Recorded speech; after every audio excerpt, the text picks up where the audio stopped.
live struggle legacy. It's a whole movement. The Maiello family has arrived to pick up Michael Paul and liberate him. It's all over, and life is just beginning in so many ways. What do you have to say?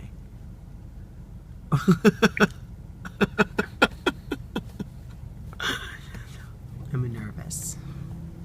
I'm excited. But nervous too until we get out of these grounds. Can we get out? How are you, Mimi? Can we get Oh, Can we get out? Stuttgart! Let's get out of here. Let's go. Let's go. Let's go. Get in the car. Get in the car. Yeah, let's go. Let's go. Let's go. Let's go. Let's go. Come on, get in. Hey everybody, it's your boy MP, Live Struggle Legacy, and welcome to the Live Struggle Legacy Podcast, Season 2. Now real quick, if you haven't already done so, please make sure you hit that subscribe button, hit that like button, hit that notification button, drop us a comment, let's start a conversation. If you're listening on a streaming platform, please make sure you hit that follow button, that notification button, download, save, rate us. That helps tremendously. So if you've already done that, thank you. If you haven't, thank you in advance. And if you're looking to promote your business, we're looking for sponsors. Holla at me. Okay, no further ado. If you notice, it's a little bit different, right? This is season 2. I don't have a guest with me. It's because this is a season 2 finale, y'all. This is a very special episode, and I'm not gonna lie, it's not gonna be easy for me. This is gonna be the most difficult episode I ever do in my life. Today, we celebrate my OG. The name of the episode, Welcome to Lessons from My OG. Who is my OG? Well, none other than the person that brought me into this world. My mother, my Rita Madre, our Mimi, my OG. January 29th of this year, I was at work. I got a phone call from my sister. I was with a patient at the time. I was selling hearing aids. And my sister never calls me while I'm at work. So I text her real quick. I told my patient, look, I just want to make sure this isn't an emergency. And I said, is everything okay? I'm at work. No, everything's not okay. Call me.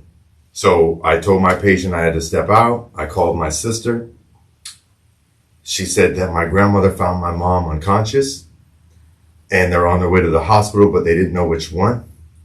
So, of course, I had a mini meltdown. I told my patient, I'm sorry, I have to go. I told my secretary, I gotta go. I jumped in my truck. I had no idea where I was going. I had a bad feeling, as you can imagine. And I called my dad and I found out that my mom was being rushed to St. Anthony's. I showed up to St. Anthony's just about the same time my mom did. And, we had to go through the intake. And while we were at St. Anthony's, I came to learn that my mom had blood in her brain. She had an aneurysm. No one knew how long she had been there. My sister and my dad were trying to reach her the night before, and they weren't able to reach her. So in the morning, when no one was able to reach her, my granny went up to check on her. At the time, my mom was living with my granny because my parents were displaced as a result of the hurricanes recently. And so my mom was temporarily living with her mom, my granny, and my granny found her unconscious. So they weren't equipped to take care of her at St. Anthony's. So they rushed my mom to Morton Plant Hospital. And right away, they had to put a drain on her brain to release pressure and fluid. They put in a stent and a coil to try to stop the bleeding. And, we were all holding on to hope. And we were getting mixed reviews from the doctors. The first report was not good. They basically said, start saying your goodbyes. But then another doctor said she'll be home in 21 days. So that's what we held on to. So I still had to go to work. I'm struggling with these bills and whatnot, and that was no different then. So the program was, my sister flew in immediately from Pittsburgh to be there with my mom. And I would go to work and then go straight to the hospital. And that's how it was, every day, all the way up until February 5th. The stent ruptured. They had to put in another stent in coil because the aneurysm opened. But the doctors were amazing, and we thought, that she's in the best care. She's going to be fine. Thursday morning, my regular program. I get ready for work. Okay, I'm going to go to work, go see mom. We're going to have her home in a couple weeks. And I got a call from my sister on my way to work. I was on the Howard Franklin. At the time I was working in Tampa on South Dade Mabry. And my sister told me, cancel all your appointments and come to the hospital. So right away I knew I canceled all my appointments. I went straight to the hospital. I can't describe the feeling. We got to the hospital, and the aneurysm had ruptured. They could not control the bleeding, and my mom's brain was no longer responding. So on February 6th, with my sister, my father, and my aunts and my uncles, and all our closest friends and family, we saw my mom, on this earth for the last time. And we said our goodbyes. She was surrounded by love. It was the most difficult day of my life, and it's not easy to talk about, but this episode is dedicated to my OG, my mom, Marguerite Madre.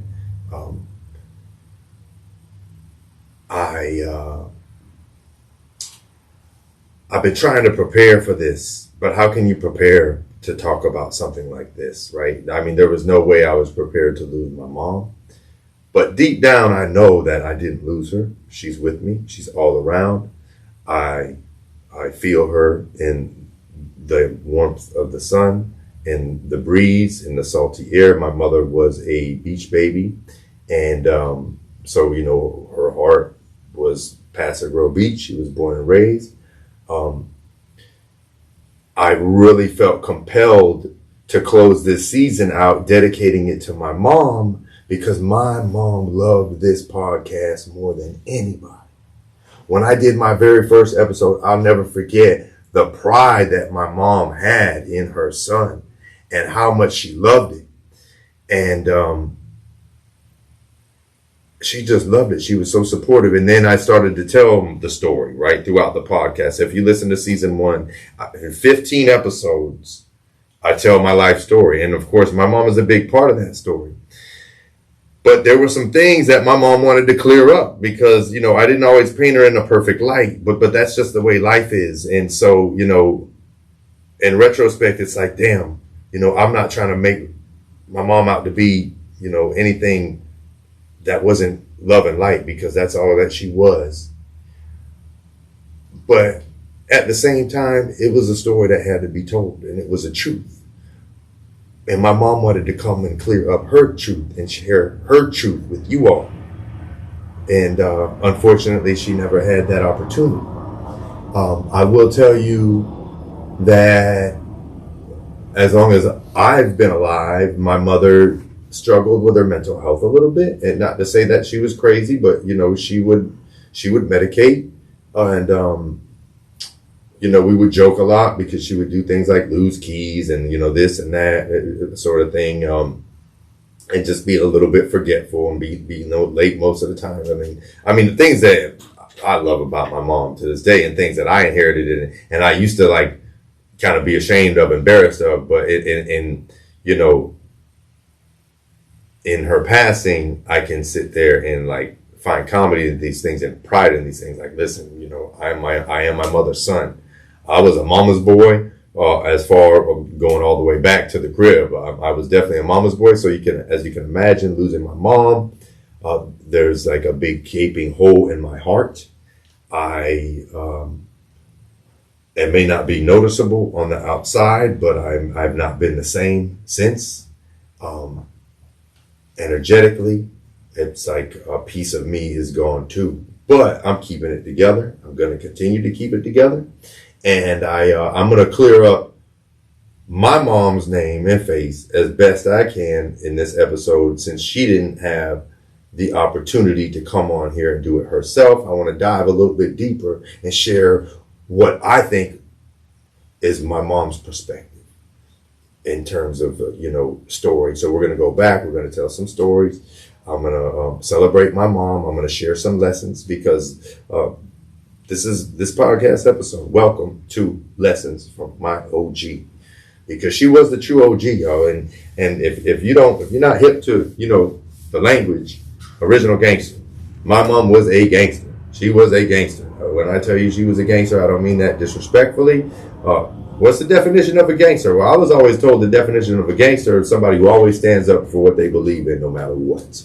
That's a gangster, right? Not what you see on TV, not what you see in the movies. And my mom was the epitome of that. She stood up for what she believed in, no matter what. And she stood up for her family. She stood up for her people. She stood up for her principles. So if you know me, and as stubborn as I can be in my principles, well, I get it from my mom. So let's see. Going all the way back, if you've watched previous episodes and you hear me, kind of cry about things of the past, and a lot of people come on this episode and, they kind of cry about things of the past. And I don't mean that to like downplay anybody's trauma. We all have trauma. But I had a thought, and it's like, when life is great, when life is good, it goes by so easy, right? In easy times, unless they're just like absolutely spectacular, if things are just going by easy, they're not quite as memorable. But the painful times, the hard times, the hurt, those kind of stick with you forever, and hence trauma, right? And how people project their trauma, right? So, I feel like I did a lot of projecting in previous episodes. And maybe that's why my mom felt like she had to come on the show and clear up her name, right? And her face from her perspective, right? So I'm going to do my best at doing that. I am not my mom, and I don't, I can't see things through her eyes, but I was there too. I know my mom pretty well, probably better than almost anybody, if not anybody, because my mom and I are so very much alike. I'm so very much like my mom in so many ways, right? And I have the utmost pride in that. But I'll tell you, like, early on, I used to give my mom a hard time because, like, some of my earliest memories were of, like, her leaving me in the crib.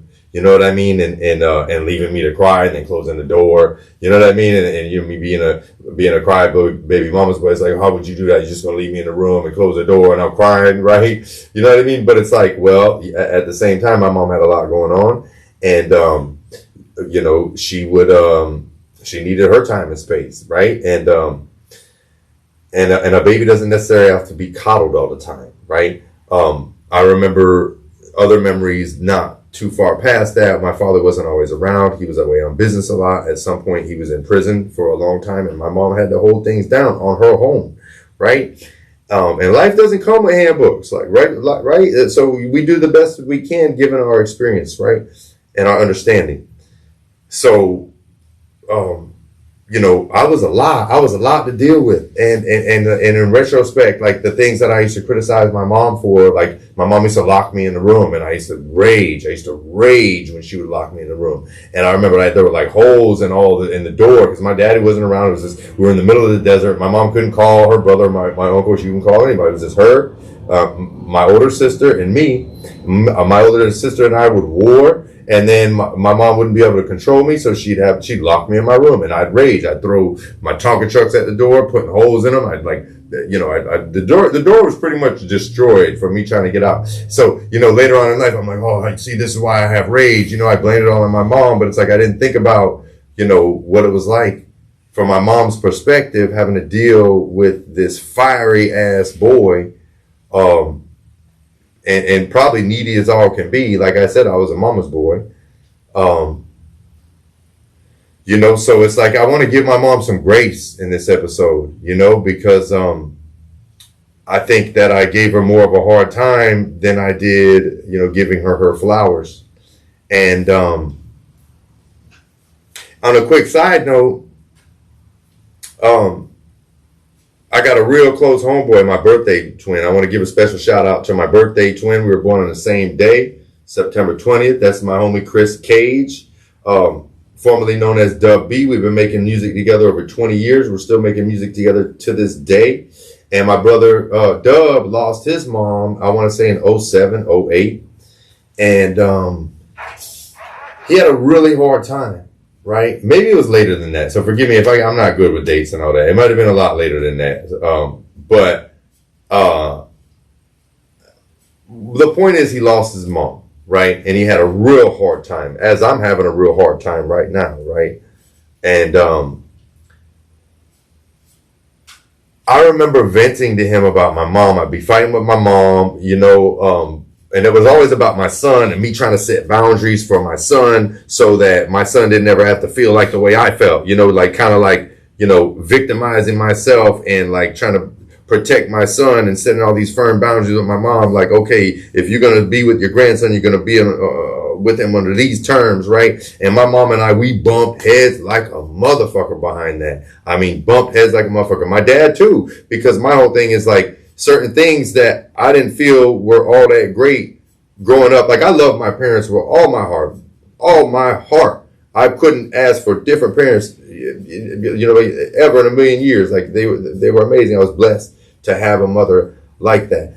But that doesn't mean that I don't want to try to improve things moving forward and so kind of break some generational cycles and whatnot. But in doing that, I can be a little bit heavy-handed. I can be a hothead. I can be real fiery. And my mom used to have to lock me in the room when I was little, right? And here I am trying to blame my anger on that. I didn't look at it like, well, you were fiery back then. So really, like your mom needed her space, right? She needed to, I was a lot, especially for a woman that was on her own most of the time, right? But I'm saying that to say that I would tell my homeboy Chris, my brother Chris, that we would be beefing and I'd be going off like, oh, my mom, she always doing this, I'm just going off, right? And like super frustrated. And he would tell me, yeah, well, my mom would do the same thing, but you only get one mom, right? And so fast forward a little bit, right? And I was having a big fight with my mom over something that I expected her to do for my child, but she didn't. And it was just a miscommunication. It wasn't a big deal, but I was in my feelings, little mama's boy, whiny, you know what I mean? Like, 40, damn near 40 at the time, and my son was probably like 3. And I was in the Halloween store, I remember, because it was something that my mom was supposed to get for Halloween, and we didn't get the right thing or something like that. So I was hot. So I go to the Halloween store. I'm looking for this costume, and I'm fuming. I'm walking around the store and fuming, like angry and upset with my mom. And I get a call from Chris out the blue. Now this is like months after me like venting to him about my mom and us having this conversation. And bro, Chris, bro, if you watching this, bro, I love you so much for this, bro, because you changed my relationship with my mom, like for the remainder of her life. In my last years with my mom, for the better. And what Chris told me was, I remember he sounded heated and he was like going off on me. I'm like, damn, bro. And we hadn't talked about my mom for like months. So it's like you talk about divine intervention or intuition or, synchronicity. Whatever you want to call it, quantum mechanics, whatever you want to call it. My bro calls me I'm walking around the Halloween store heated. I almost didn't answer the phone for him, but I'm like, man, that's the bro. He might need something. So I answer the phone, and he starts going off on me. Like, he's like, listen, man.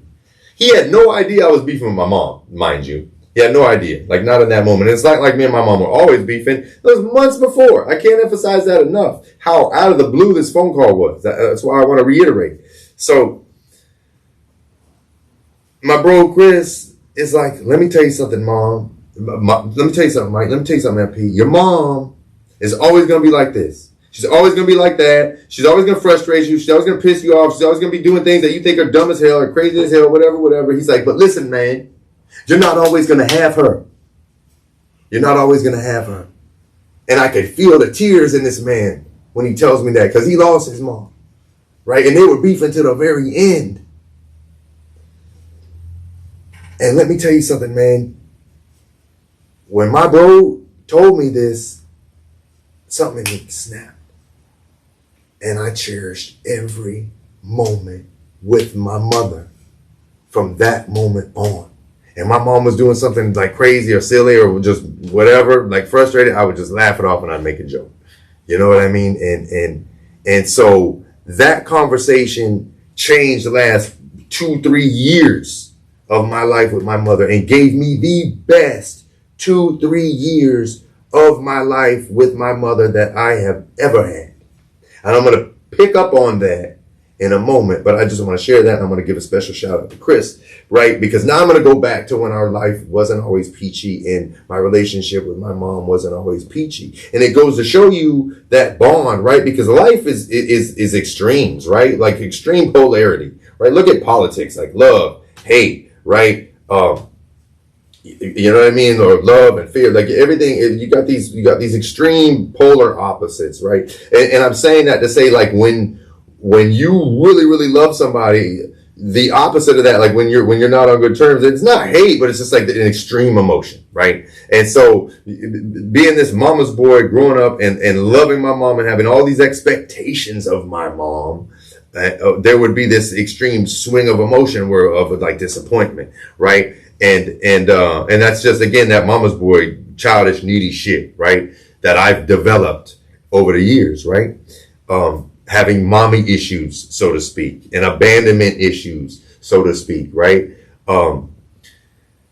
Because all of that stemmed from the crib, right? Like me feeling like my mom abandoned me, even though she was just in the other room and she needed her space and I was in a safe space, right? But that little male ego is hoarding all this so-called trauma and ready to project that later on and punish every woman in my life.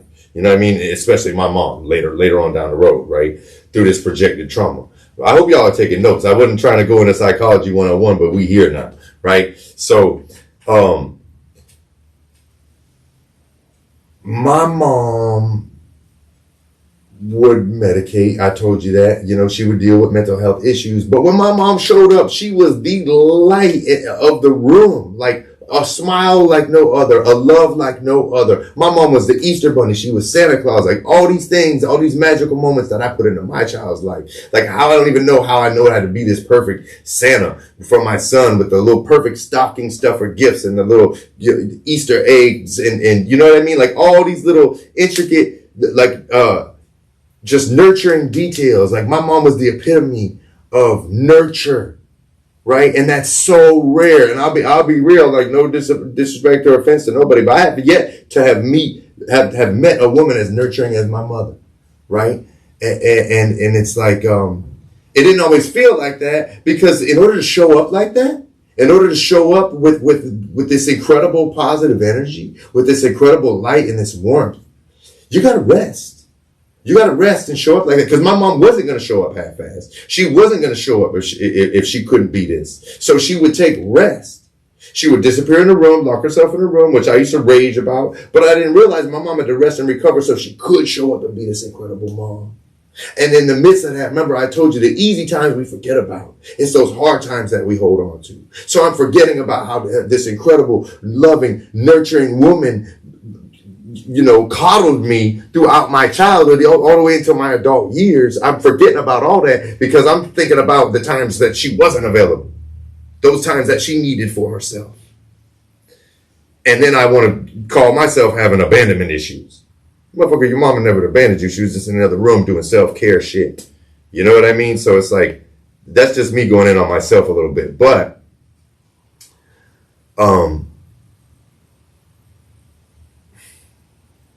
so if you've watched previous episodes, I'm going to go into my mom's childhood, right? My mom was born and raised on Paso Grill Beach. You don't meet too many like that, right? My mom went to Sunshine Elementary, which no longer exists. She went to Azalea Middle School in St. Pete, and she went to Bogosiega High School, right? She true Florida girl.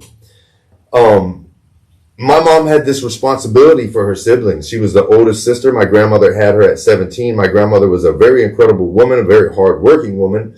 And no disrespect to my granny, but just not quite as nurturing as my mother. But at the same time, she would take care of the whole village, right? But my grandma's the kind of person, if you want to see her, you need to make an appointment, right? And that's just how it is, though. You know what I mean? My granny's a very hardworking woman, and she has always had to kind of set boundaries for herself, especially raising all these kids that weren't even hers, right? Which she had remarried a couple times, but every time she remarried, the kids were still hers, right? Even the kids that weren't biologically hers, they never left the nest. She coddled them. She took care of them. All my mom's best friends growing up along Paso Grill Beach, my granny took them in too, right? So my granny was pretty incredible. Obviously put the strength, confidence, and determination into my mom to make her the incredibly powerful woman that she was, and energy that she is to this day, right? Because, we never really lost her. She just transcended. But that's a tough pill to swallow, because we want to see her face. We want to hear her laugh.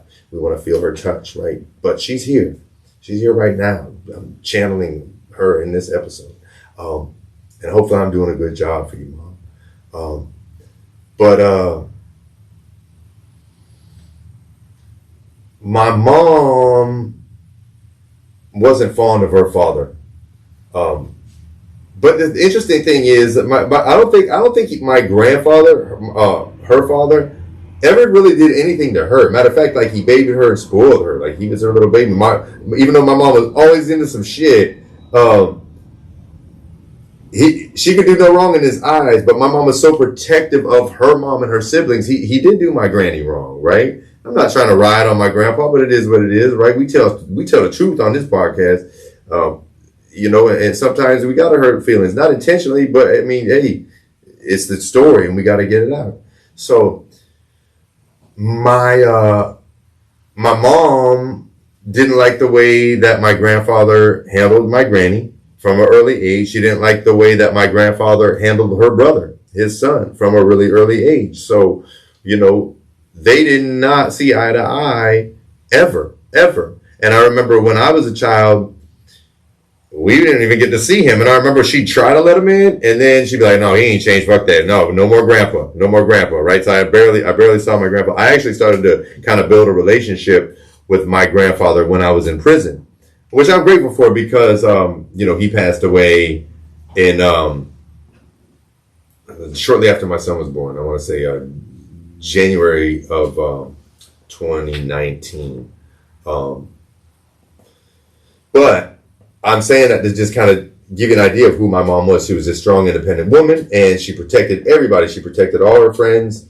I remember this story about some girl at Bogey, like, taking her friend's lunch money. And so my mom went in there, ran up in the bathroom. And my mom is not a fighter. She's a lover, but she ain't scared. She ran up on this girl. She was like, listen, you're going to give my friend a pop.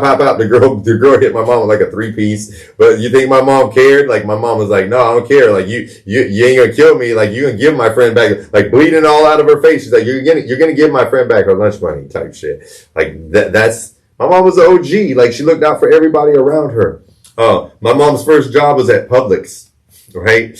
And she got fired because she would see people come in, and she would know that they like maybe didn't come from a lot of money. So she used to slide the groceries, right? And like, don't worry about it, I got you.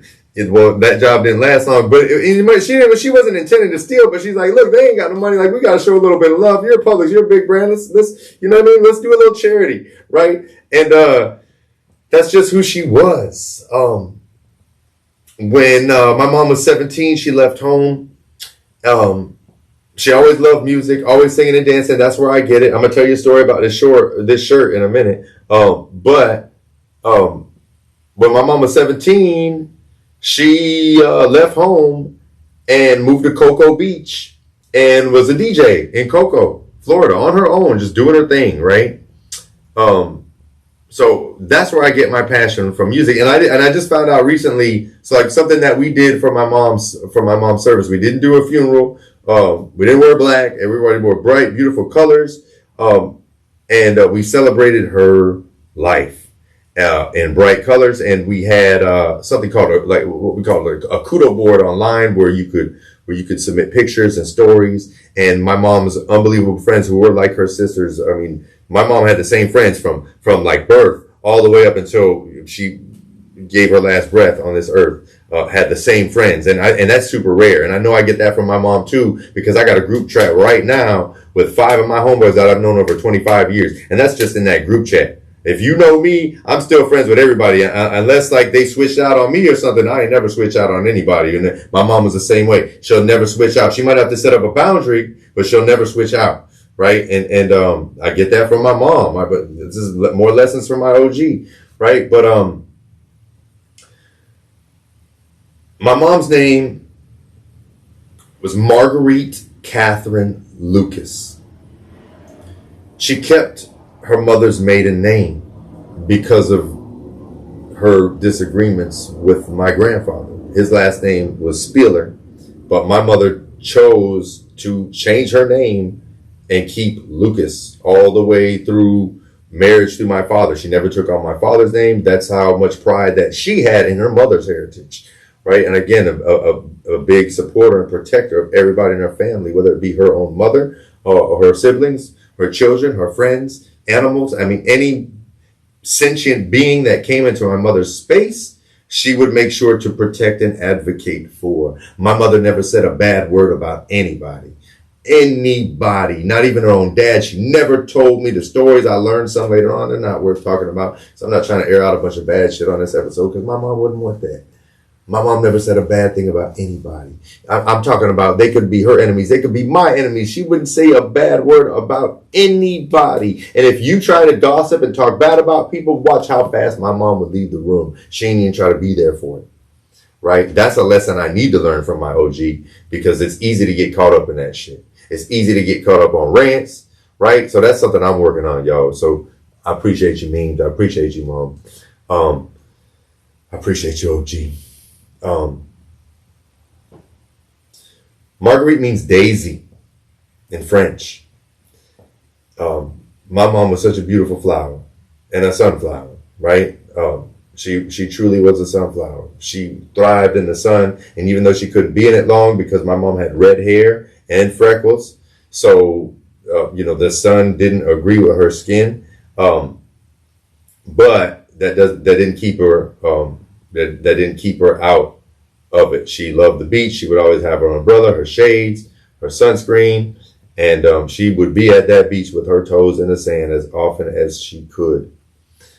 So I'm trying to give you like a little timeline of my mom, right? So, and this is a recap from another episode, but this one's all about my OG, all about Mom Dukes, all about my Marguerite, our daisy, our sunflower. She started working for a guy named Peter Shannonberg, who sadly, another kind of strange story, but he actually died years ago when I was little, having sex with his wife on the side of the road, and a car hit them, and he died instantly, and his wife was severely injured. But that was the end of Peter. But God bless the dead. But if it wasn't for Peter, I wouldn't be here, because Peter introduced my mom and my dad. So my mom worked for Peter, and my dad was a business partner of Peter's, and they went to a party and they hit it off, and the rest is history. My dad was a high roller, if you've listened to previous episodes. So this is what my mom had to clear up, and I know she took a little bit of pride in it, but I know she had to clear up some shit, because and so my mom is known in our family as the OG trap queen, right? And I say that because my father was charged and sentenced as a kingpin drug dealer in 1991. My dad was on the run from, I don't know, like 1990 to like late 91, about a year and a half. And he was a multimillionaire, right? Multimillionaire. We had this like perfect life in Arizona. So anyway, going to like, just imagine, put yourself in my mom's shoes, right? My mom, she liked to party. She liked to have fun. She was all about music and just all about having a good time and helping other people have a good time. I mean, she was the life of a party. My mom walked into a room, the energy changed for the better, right? And people have said that about me over and over again. And I always wondered where I got it from. And I get it from my mom, but my OG, right? All these things that make me so special and magnetic and contagious, I get from my OG, I get from my mom. But my mom was always the life of the party. Nobody could throw a party like my mom. And so, you know, here my dad's a pretty charismatic guy. He's a lot of fun. He knows how to turn up a party, and you know, they both like to party. And you know, I'm just gonna say what it is, or Quaaludes, cocaine. I mean, you name it. They were getting it in. So my dad met my mom. The party started. My dad was really active in film at the time. He had produced a movie that was set to win an Academy Award. So he took my mom and flew her out to I believe it was Paris for the Cannes Film Festival, right? Way back in the 80s.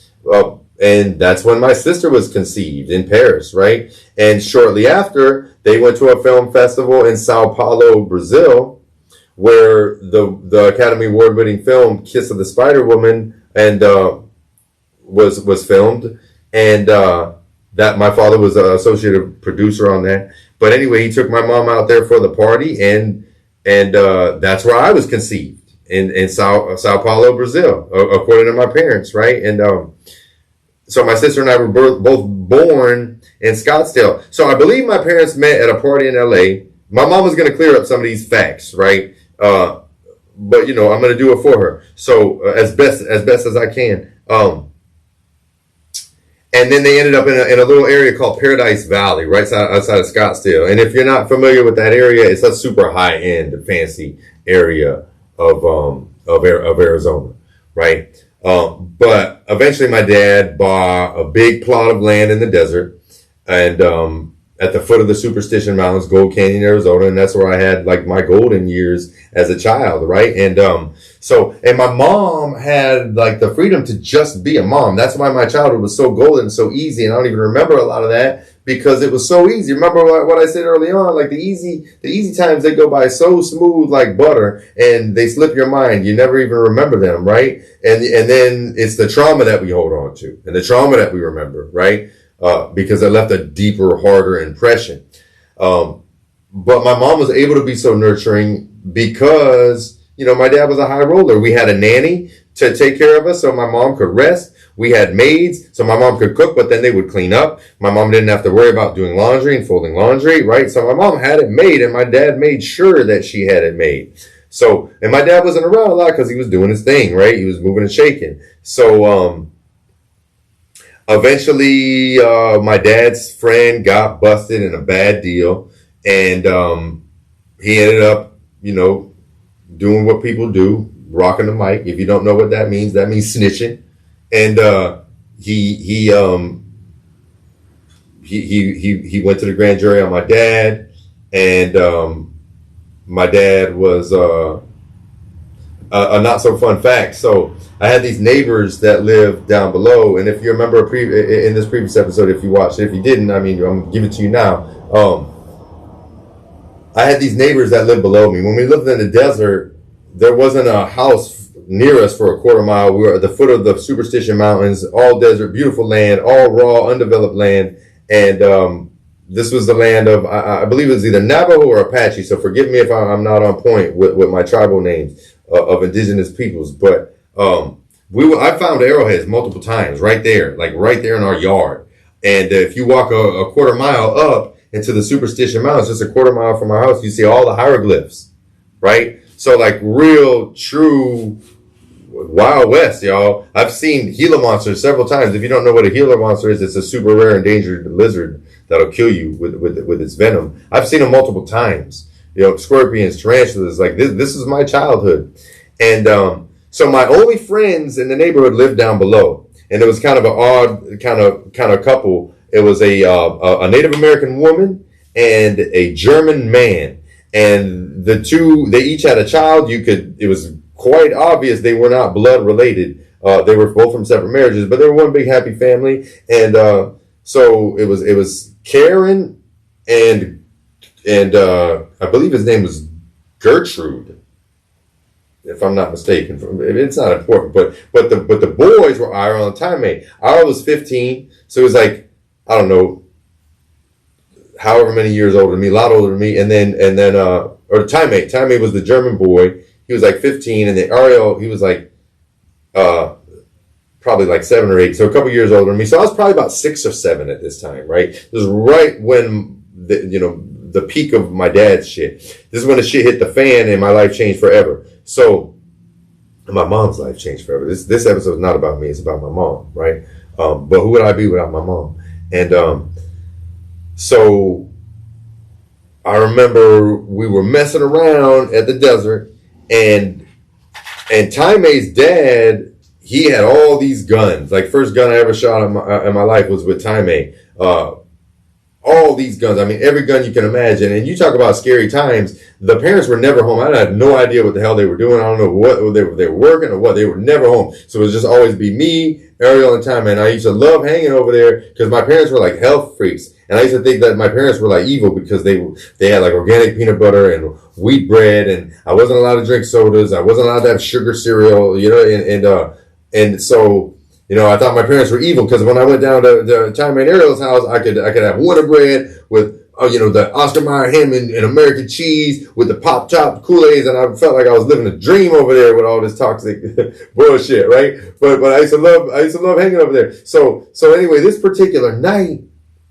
And I said what was dangerous about that. So they had all these guns over there. And these 2 little boys, one teenager and one little boy, they had full access to these guns. Full access. So the parents would be gone. They'd be showing me all these different guns. And like Taime had relatives from the Civil War. So they're bringing out these fucking like muskets from the Civil War that are active. They actually work. You can shoot them. And then like revolvers, assault rifles, you name it. These kids are out there playing with it. So these boys used to fight. They used to war. So this one particular day, I will never forget it. I was at their house, and I remember we were playing outside, and they had been arguing. Right now, meanwhile, I see all these black trucks parked at my dad's house, and so my dad literally had a house on the hill in the desert, right on top of the hill, just below the Superstition Mountains, literally at the foot of the Superstition Mountains. And then, you had this big hill where my dad sat. So every other house in the desert was below my dad's house, below the hill. My dad literally had the house on the hill. So at the bottom of the hill was Ariel and Taime's house where I was hanging out. And I remember this particular time when they were arguing, you could see all these black trucks. And,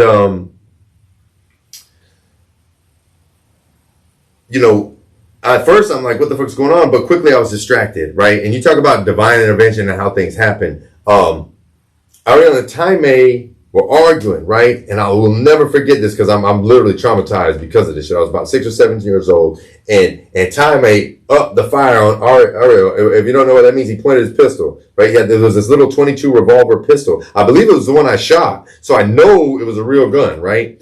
And he points at Ariel. They're arguing, and all of a sudden, pow, pow, pow. He fires like 5 rounds into Ariel's chest, right? And I start freaking out. I start screaming. Oh my God, I'm screaming. And then like I see there's like stuff all over his shirt, and I'm like crying. I'm having a total fit. Remember, I'm 6, 7 years old. And then they see that I'm a mess, and Ariel starts laughing. They start joking. The stuff all over his shirt was ketchup. And then they show me they had blanks in a 22. They weren't real bullets, right? But while this was going on, so now their parents come home, like I'm still fucking traumatized, shaking. And I remember my mom called his parents. The parents came home. It was probably like 9 o'clock at night, which is kind of late for a 6-7-year-old, right?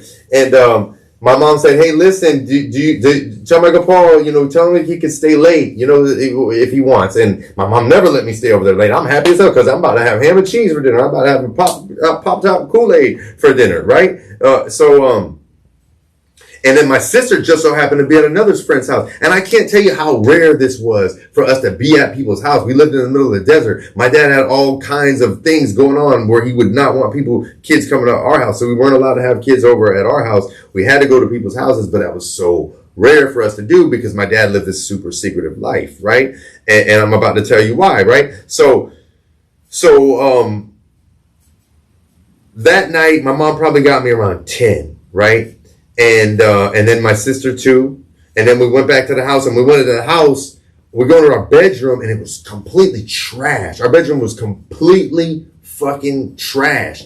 And I remember right away, what do? We blame my mom. Because remember I told you, my mom always kind of had a little bit of a mental health issue. Not like crazy, dangerous, but just, having a hard time keeping things together and like keeping organized, right?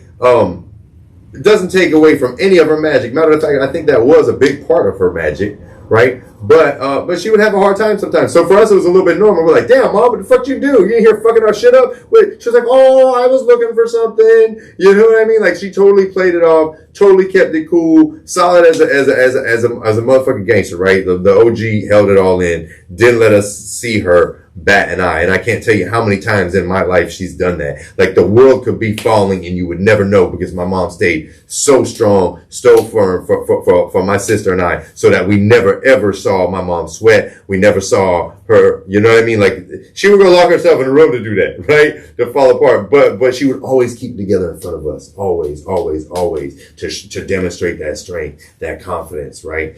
And I didn't find out for years later that the DEA had kicked in a door, laid my mom down on the ground with machine guns, and flipped the whole house looking for my dad. And I didn't know that all during that time, my dad was a fugitive. He was on the run. And my mom would do like all kinds of gangster shit. They would look in the trash. So my mom would like put fish guts and like tampons and shit in the trash. Like, "Yeah, motherfucker, like dig through that."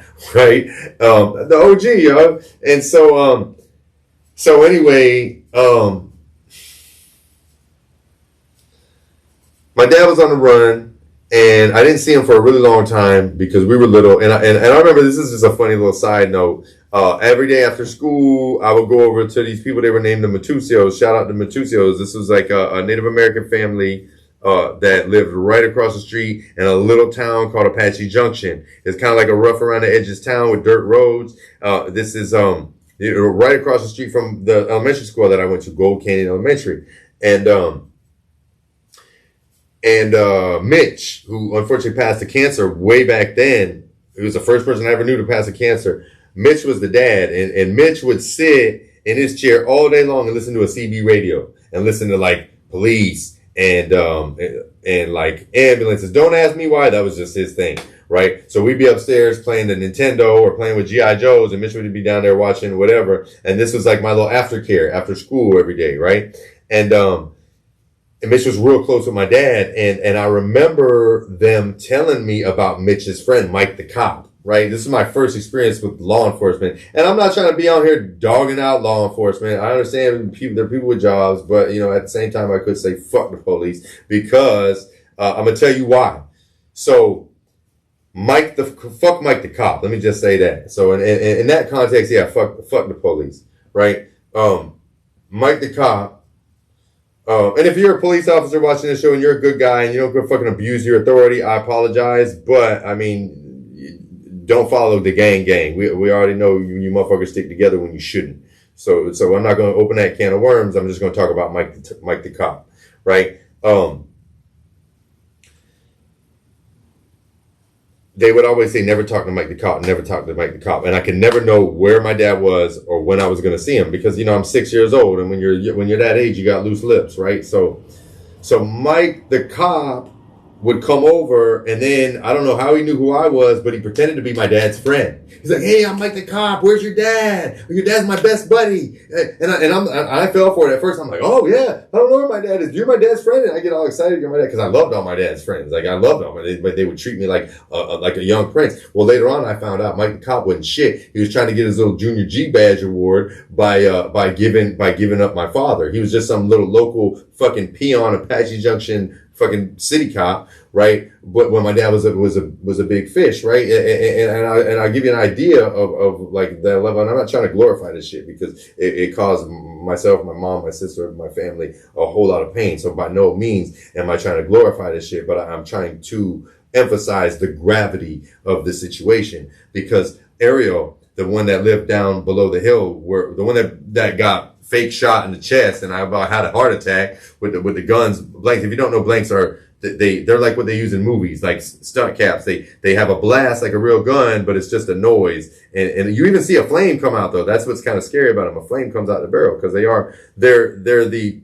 gunpowder without the bullet, right? So anyway, Ariel called the house one time, and I remember exactly. I remember like yesterday. I was the biggest Michael Jordan fan in the world, and I was watching the Bulls. I was a huge Bulls fan, and my dad was a Phoenix Suns fan. We used to always, he used to always try to win me over with the Phoenix Suns. But man, I'm with, what was it? It was Kevin Johnson. No, not Kevin Johnson. That was the Suns. KJ was the Suns. It was, Scottie Pippen. It was Jordan, Pippen, and Horace Grant. Like that was the squad, right? That was the Bull. That was my squad anyway. So I'm watching my squad. I'm watching Jordan. And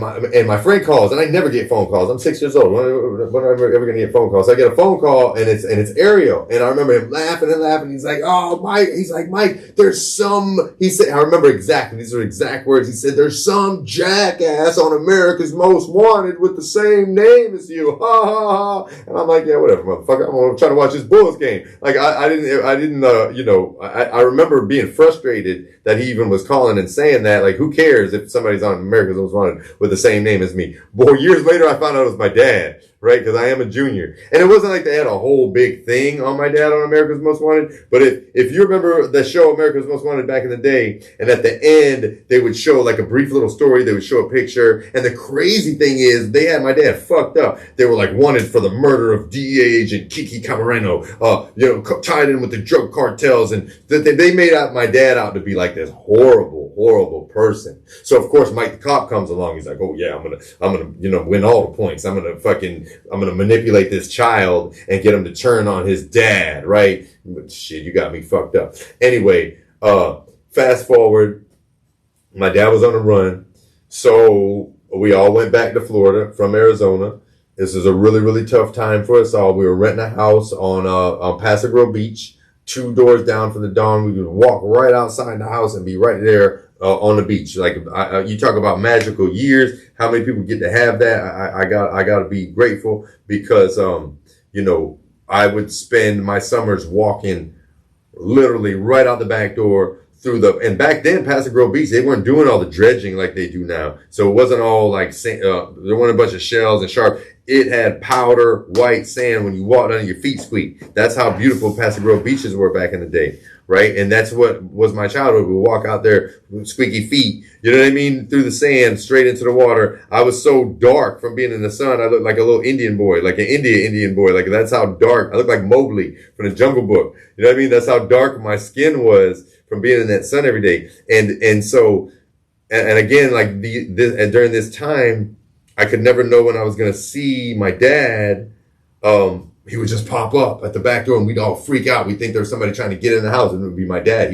He would walk up the beach, the public beach, down to the private end, and he was just coming to the back door, because they had surveillance and all this other shit. My dad was a fugitive for 1.5 years until his best friend set him up on at the 7-Eleven on St. Pete Beach.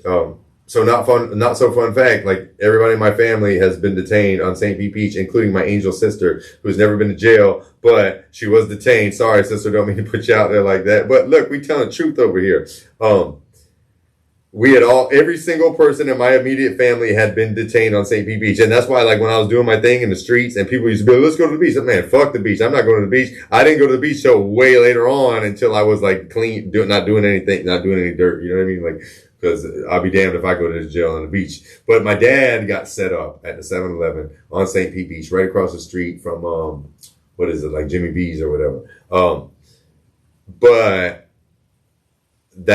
was a pivotal point in all of our lives, because the government seized all my dad's land. They seized all of his businesses. They seized our vehicles. They seized everything. So we went to St. Pete, and we were living in that beach house. But again, this is about my mom. I want to tie it into my mom.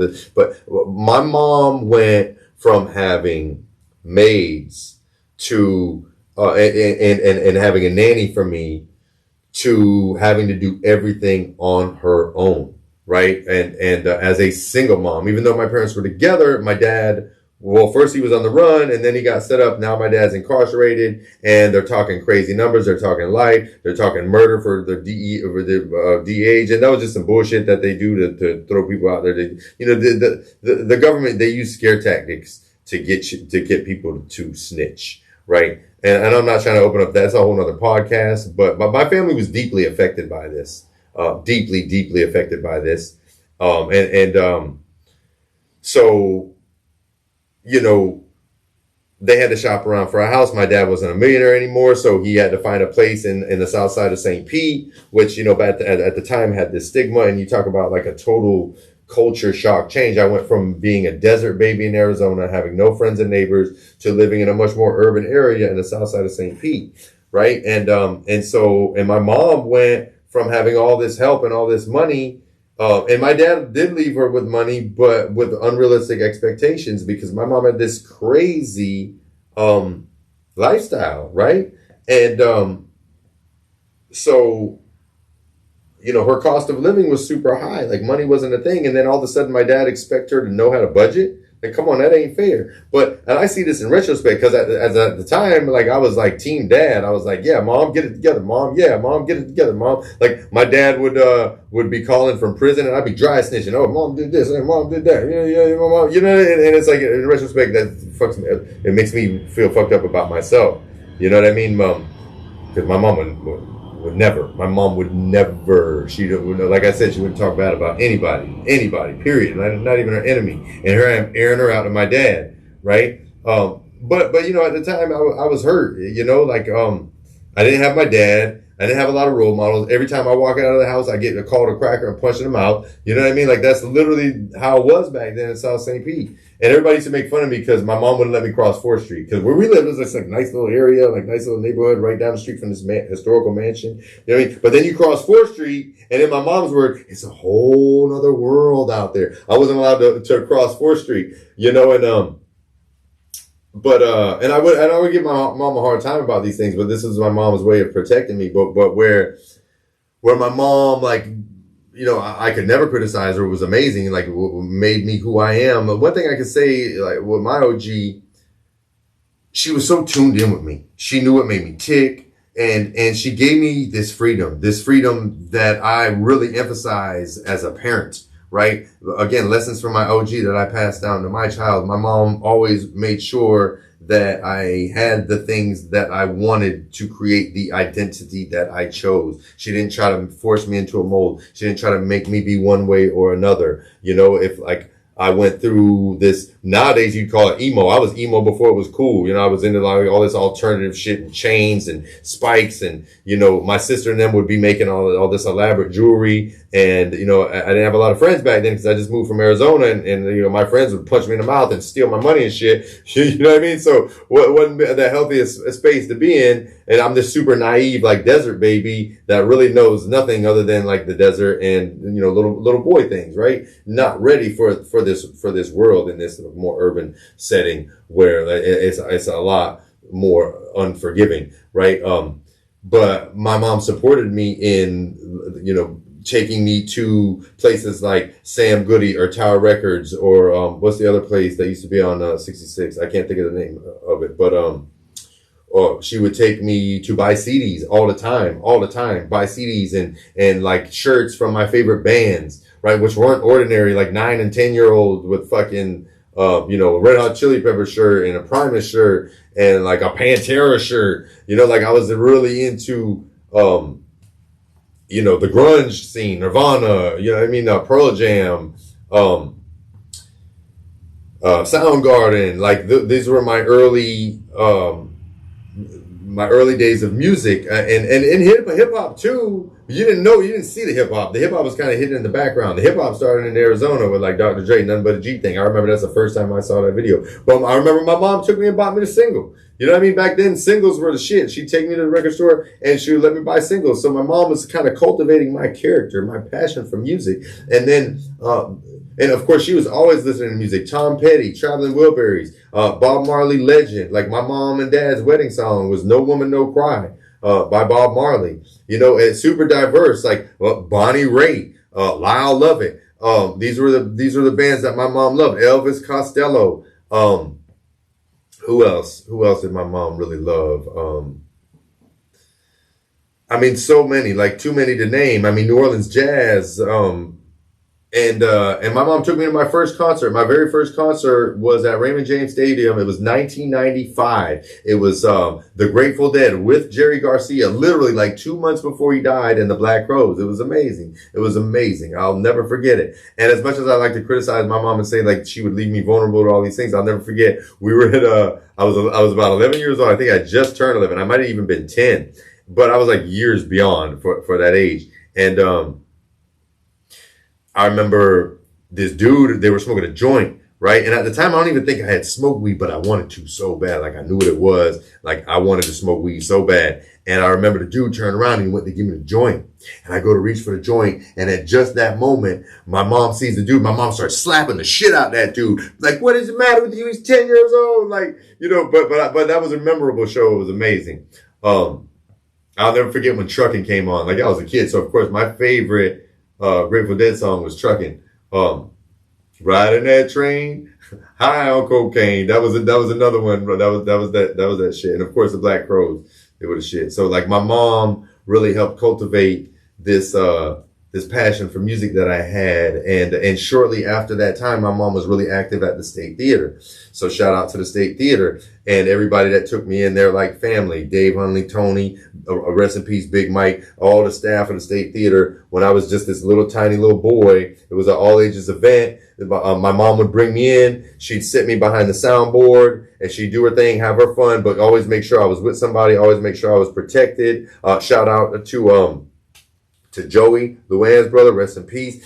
Joey was like my concert partner. He was like an older guy. And I was really into ska. And that's because of my mom. And if you don't know ska is pretty dope. Like it originated in New Orleans, but it's Caribbean and it combines like reggae with jazz. And then later on, it became like almost like a punk rock kind of thing, right? And so if you're familiar with bands like the Mighty Mighty Bosstones, let me think, back in the day, the Toasters, like some not so common names, but this was the taste of music that my mom helped cultivate in me by bringing me to the State Theater. And if I liked the band, she would always buy me the t-shirt, right? And then I'd always have the plug, like, so I would get all these things, like things that like Dave and Tony would get, who were the owners and the promoters.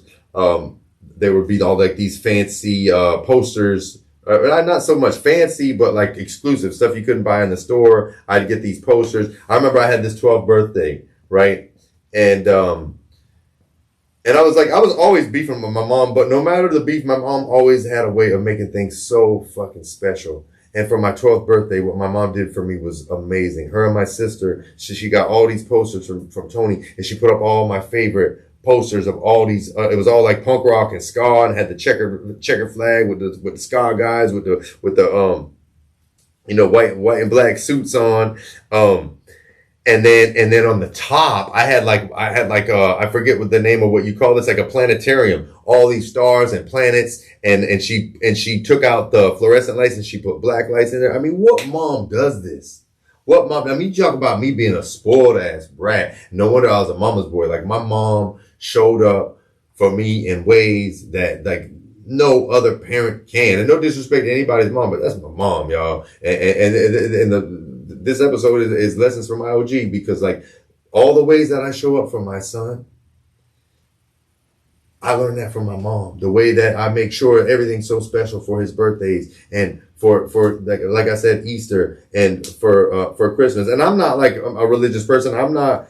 These are the traditions. That has nothing to do with the pagan orientation that we know these things to be. Right? Forgive me if I'm disrespecting people who may have a difference in views. I'm just telling you these are the traditions that my mother shared with me. These little nurturing gifts that my mother passed down, these lessons, like the stocking stuffers and the specially wrapped gifts from Santa, right? Like the way that the Easter bunny would magically appear and have all these little useful things, not just junk, not just candy to rot my teeth out, just useful things that I have in a box to this day as a 40-year-old man. That's how, precious these things were, right? Useful things that I passed down to my son in these magical moments, right? Like my mom gave me all this magic that I have as a father, as a creator, as a brother, as a friend, like all these things that make me special and unique, all this magic sauce that I got it from my OG, from my mom, right?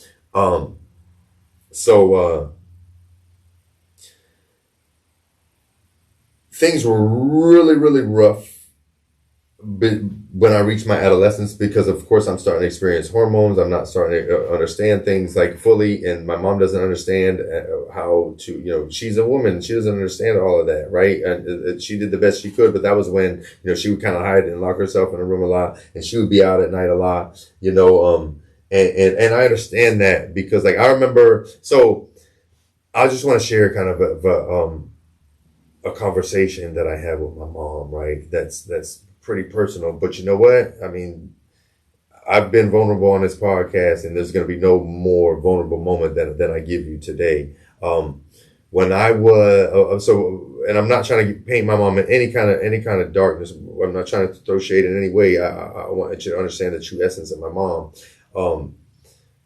When my father was in prison, my mom would make long road trips, right? Long road trips. Well, my father was imprisoned at Eglin Air Force Base Federal Prison Camp. It's a long gone prison. He was in like the creme de la creme of the feds, right? Of course, he had the bread. He got the lawyer. I remember he paid the lawyer, I want to say $1 million cash. And the lawyer ended up getting him a pretty sweet plea agreement. My dad didn't have to fuck anybody over, but he did lose literally millions and millions of dollars in assets in order to get the sentence that he got. And to get the designation that he got at this camp. But we were in Pensacola. That's a long drive for my mom. I remember a short period of time when my life was really rough. I had these babysitters who I was with, and my mom had to go to Arizona, and she had to go to court to get the truck back that the feds had seized. It was a 1991 Chevy Suburban. I loved that truck. It was a big white beast, and it had the third row seat in the back, and at the time I had like this Sony boombox. I was always music beefing with my mom and my sister. Like they want to listen to like Counting Crows, who I loved, but they want to listen to like Counting Crows or like Traveling Wilburys. And I'd want to listen to like Primus or No Effects, like punk rock. You know what I mean? And so I had my little boom box in the third row in the back of my headphones, and I'd have them like cranked all the way up so I didn't have to hear them. But I'm telling you all this to say that these road trips took their toll on my mom. And by the time I'm 11, 12 years old, I already kind of peeped the scene. My mom would come in late at night from a night out, and she'd have on shades. And I'd be like, Mom, what you hiding? What you got shades on? It's 2:00 in the morning, And like, I mean, I kind of knew more than I probably should have at 11, 12 years old. And so I'm thinking, okay, my mom's got some good weed in there and I need to find it. I'm about to smoke some of this weed. And I would never steal from my parents, but I don't think it's stealing. You take a little bud and you smoke it. You know what I mean? And so I would go into my mom's room when she'd be like in the kitchen or something, and I'd go in her bag and I'm looking for weed. And I remember like finding like roach and rolling paper. So I'm getting close. And I remember one day when like it kind of changed something in me. I opened up this, she had this bag, and there was a cigarette case, like one of them old school cigarette cases, they're metal, and they opened up like a book. And I was like so excited thinking I was going to open it up and find weed. And I opened it up and I found a bag of powder and a couple of straws, right? And so rather than talking about it with my mom, I was super hurt because in my mind, like, my understanding, again, like I was 12 years old, I knew too much. I grew up in an area, you know, where people were selling drugs and like there were a lot of things going on. I had seen a lot of drugs already, but that was the first time I had seen cocaine, right? Like in my hand, right? And so rather than talking to my mom about it, I was just a fucking asshole to her. I'd call her like a crackhead because in my mind, it was the same thing. I knew that all you had to do is mix the powder with the baking soda and put some heat on it and some water and turn it into crack. So my mom was a crackhead. And way back then, like a crackhead was the worst thing you could possibly be. And I'm like, damn, my mom's a crackhead. Oh, no wonder. And then all the things that my mom kind of struggled with naturally already, you know, some of the mental health things, I'm blaming it all on the drugs. Oh, mom, you fucking crackhead. Oh, you left it. Oh, you crackhead. I would talk to my mom all type of way. Lord, forgive me. Mom, forgive me. Because I was some shit. I was some shit. I was hard on my mom because I was hurting, right? And what do hurt people do? They hurt people, right? And rather than have a conversation, I'm projecting, right? Because I'm hurt. And then I'm wondering, like, there were little moments when the power was cut off. And it wasn't because we didn't have the money, but because my mom forgot to pay the bill, right? And back then it wasn't like you could reach out the app of your phone, pay your bill and have them digitally turn your light back on. No, you'd have to wait to the next business day. And if it was the weekend, you had to wait all weekend. And I remember that. We had to wait all weekend one time. No power. It's fucking Florida. Hot as a bitch. You know what I mean? So I'm like, Mom, you fucking crackhead. You didn't pay the bills, but you spent it on crack. You know what I mean? Just being a little asshole to my mom. And then I remember we were in New York and I was having a really hard time. I was fighting with my sister, going through all these adolescent things, like, you know, walking down the streets, my best friends robbing me, stealing from me, beating my motherfucking ass, right? But I'm gradually learning how to defend myself, but I wasn't quite there yet. I was a hurt fucking child who, you know, had this perfect life swept from under my feet. But what I didn't think about is my mom did too. My mom had all of that, everything that happened to me happened to her, and she had to hold it down, right? And she held it down in ways that I couldn't have imagined, right? Like, I'm only pointing out my mom's weaknesses and my mom's flaws, but my mom was holding it down. Like, I guarantee you the average man ain't gonna be able to stand up like my mom did, right? And when I say the average, a strong man would break down, right? The things that my mom was going through, the way that my mom's handling business, handling things, right? Government pressure, them trying to get her to flip on my dad. My mom was a straight up gangster. My mom never folded, never flipped, never even flinched, right? My dad had a true ride or die. Like, I'm telling you right now, he knows it. He knows it to this day.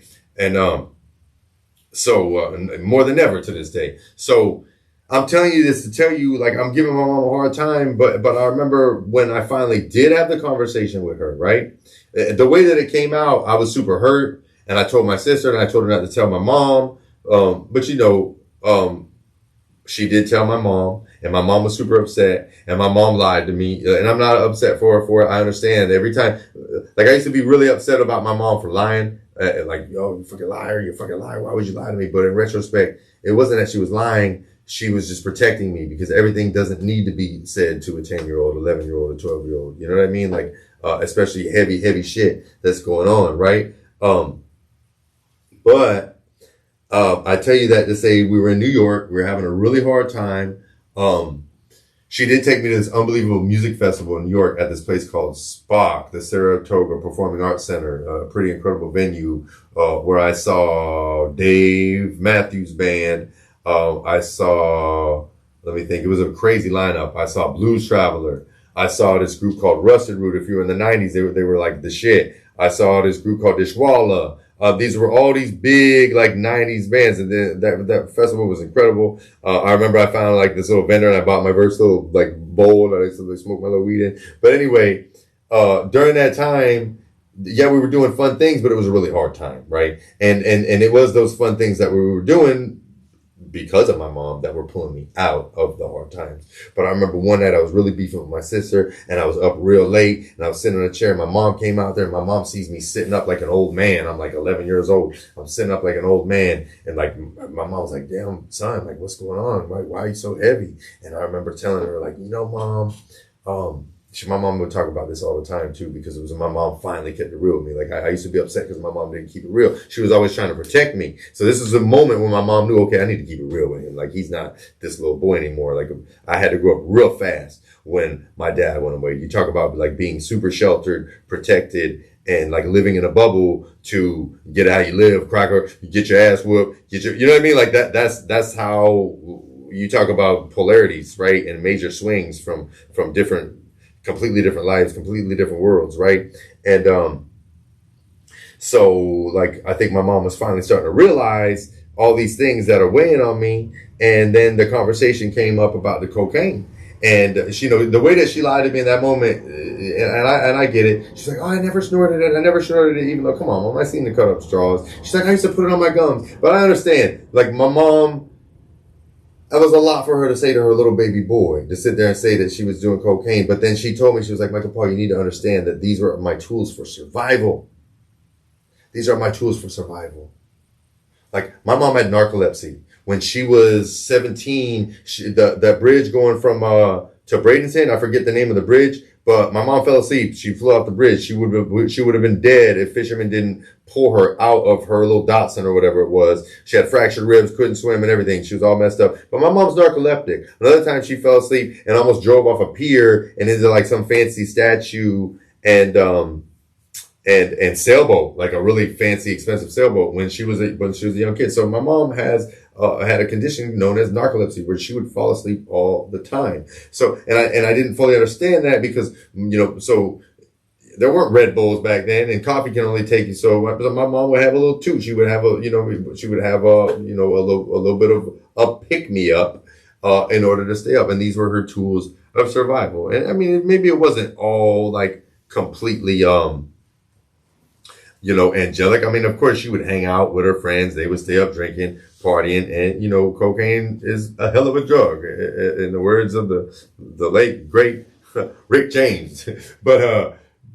But yeah, I mean, I'm trying to bring light to a heavy situation because those are really tough conversations for my mom, let alone for me. They were actually harder for my mom than they were for me. I was just glad to finally get some clarity. But our lives were really, really rough during that time. And shortly after my grandfather died, and that was my father's father, who my mom was very, very close to, like clearly closer to my grandfather on my dad's side. My dad said that she was her own dad, and he really took to her as well. Like he loved her and like a daughter. And they became especially close when my father was in prison, because my grandfather would fly down from upstate New York and we would all drive together to go see my dad in Pensacola. So, that was a really, really rough time for us all. But I remember shortly after my dad came, so was pretty sad. Like my grandfather waited and waited and waited for my dad to come home. And I believe it was January of 1999 or maybe 1998. January of 1998.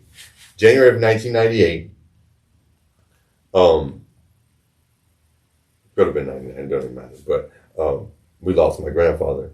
And that was just 3 months before my dad came home from prison. So my dad did 6 years in Fed and came home in, I believe, March or April of 99, right? So, and I was halfway through my ninth grade year. Ninth grade year was really hard for me. So when I lost my grandfather, I just stopped going to school altogether. I'd skip school every day. I got suspended 5 times. They told me that if I got suspended one more time, that I would be expelled.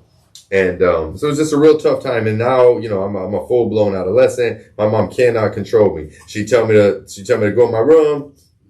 I jump out the window. I'm gone. Come back at 2 a.m, not even trying to sneak back in the window, banging on the door for my mom to open it.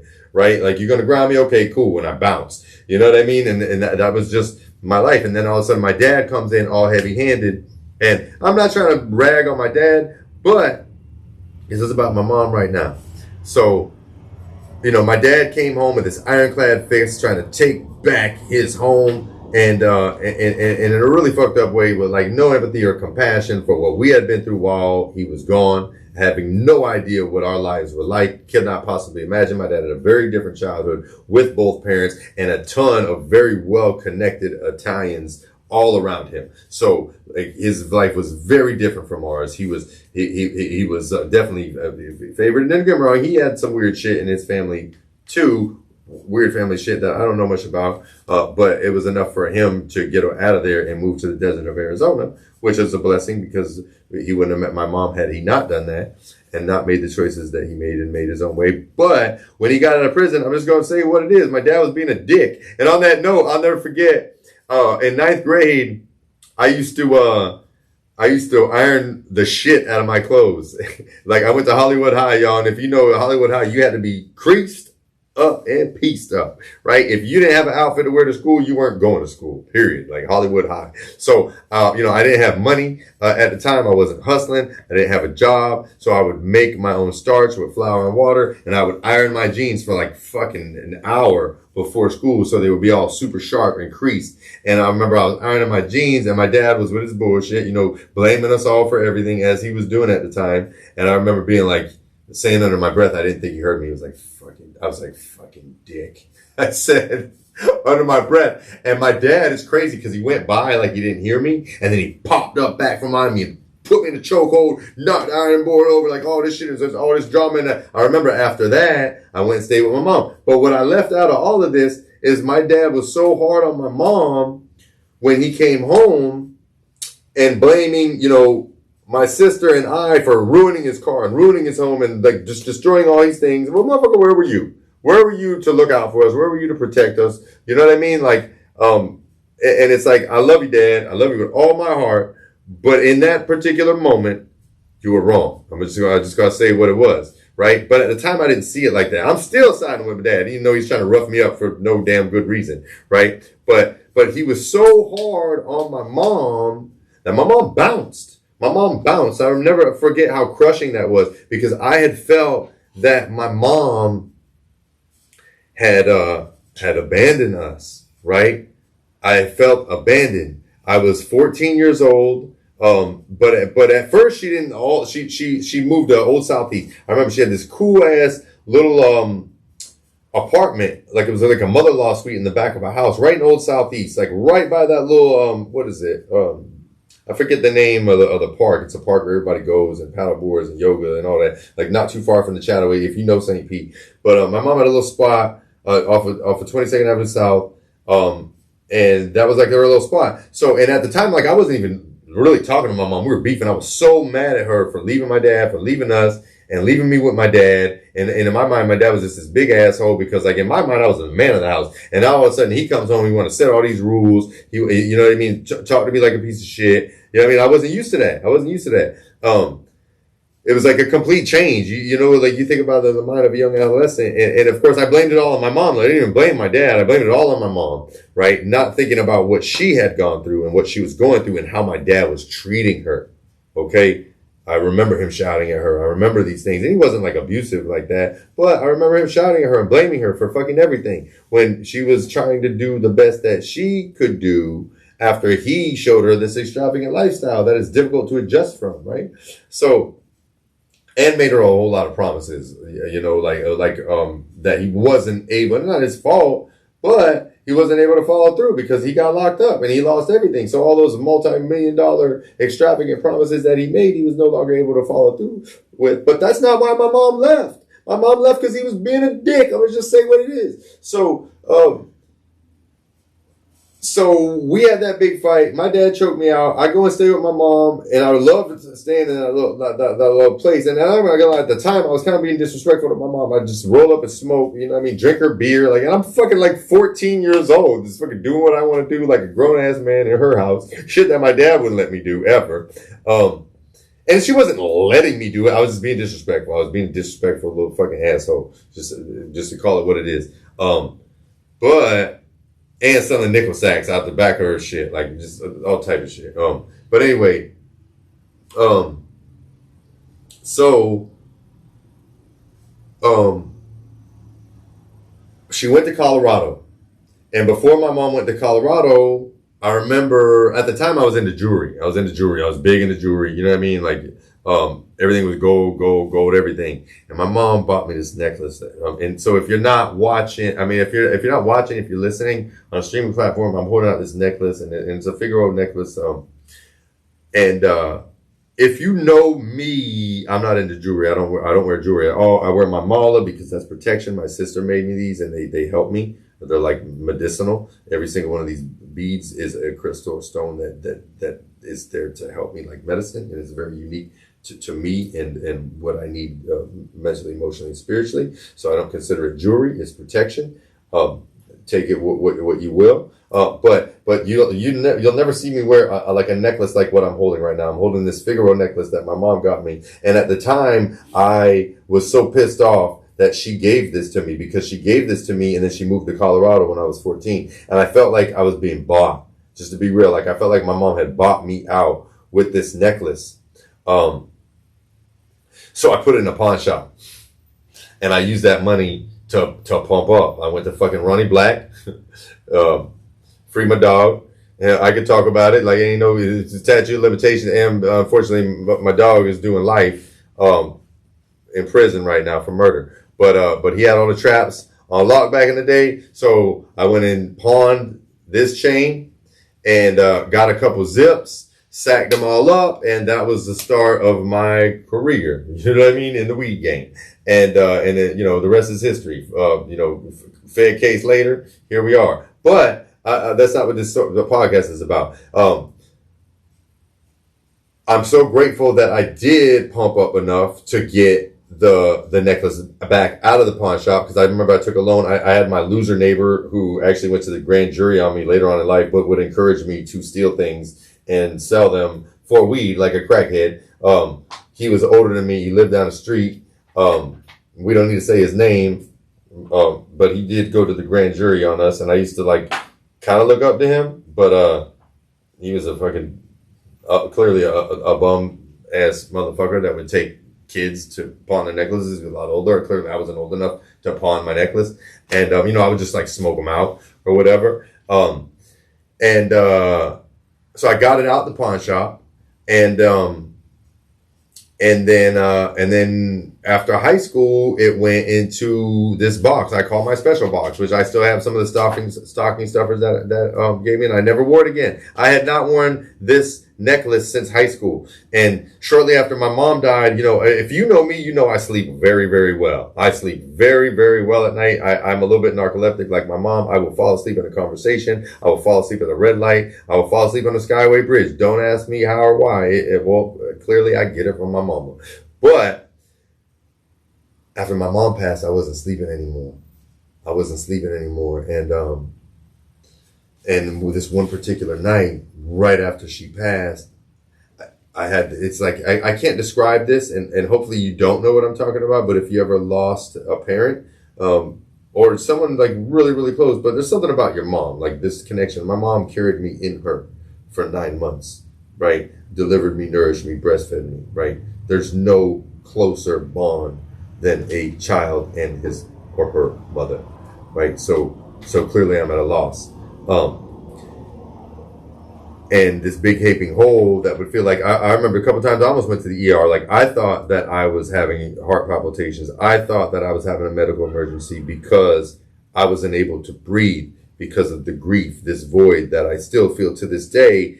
It comes and goes. Like, clearly I can talk to you about it now, but back then I couldn't keep it together at all. So this particular night I couldn't sleep. I started digging through these boxes, and I pulled this necklace out of this box that I hadn't touched since high school. So we're talking about like 20 plus years this necklace sat in a box.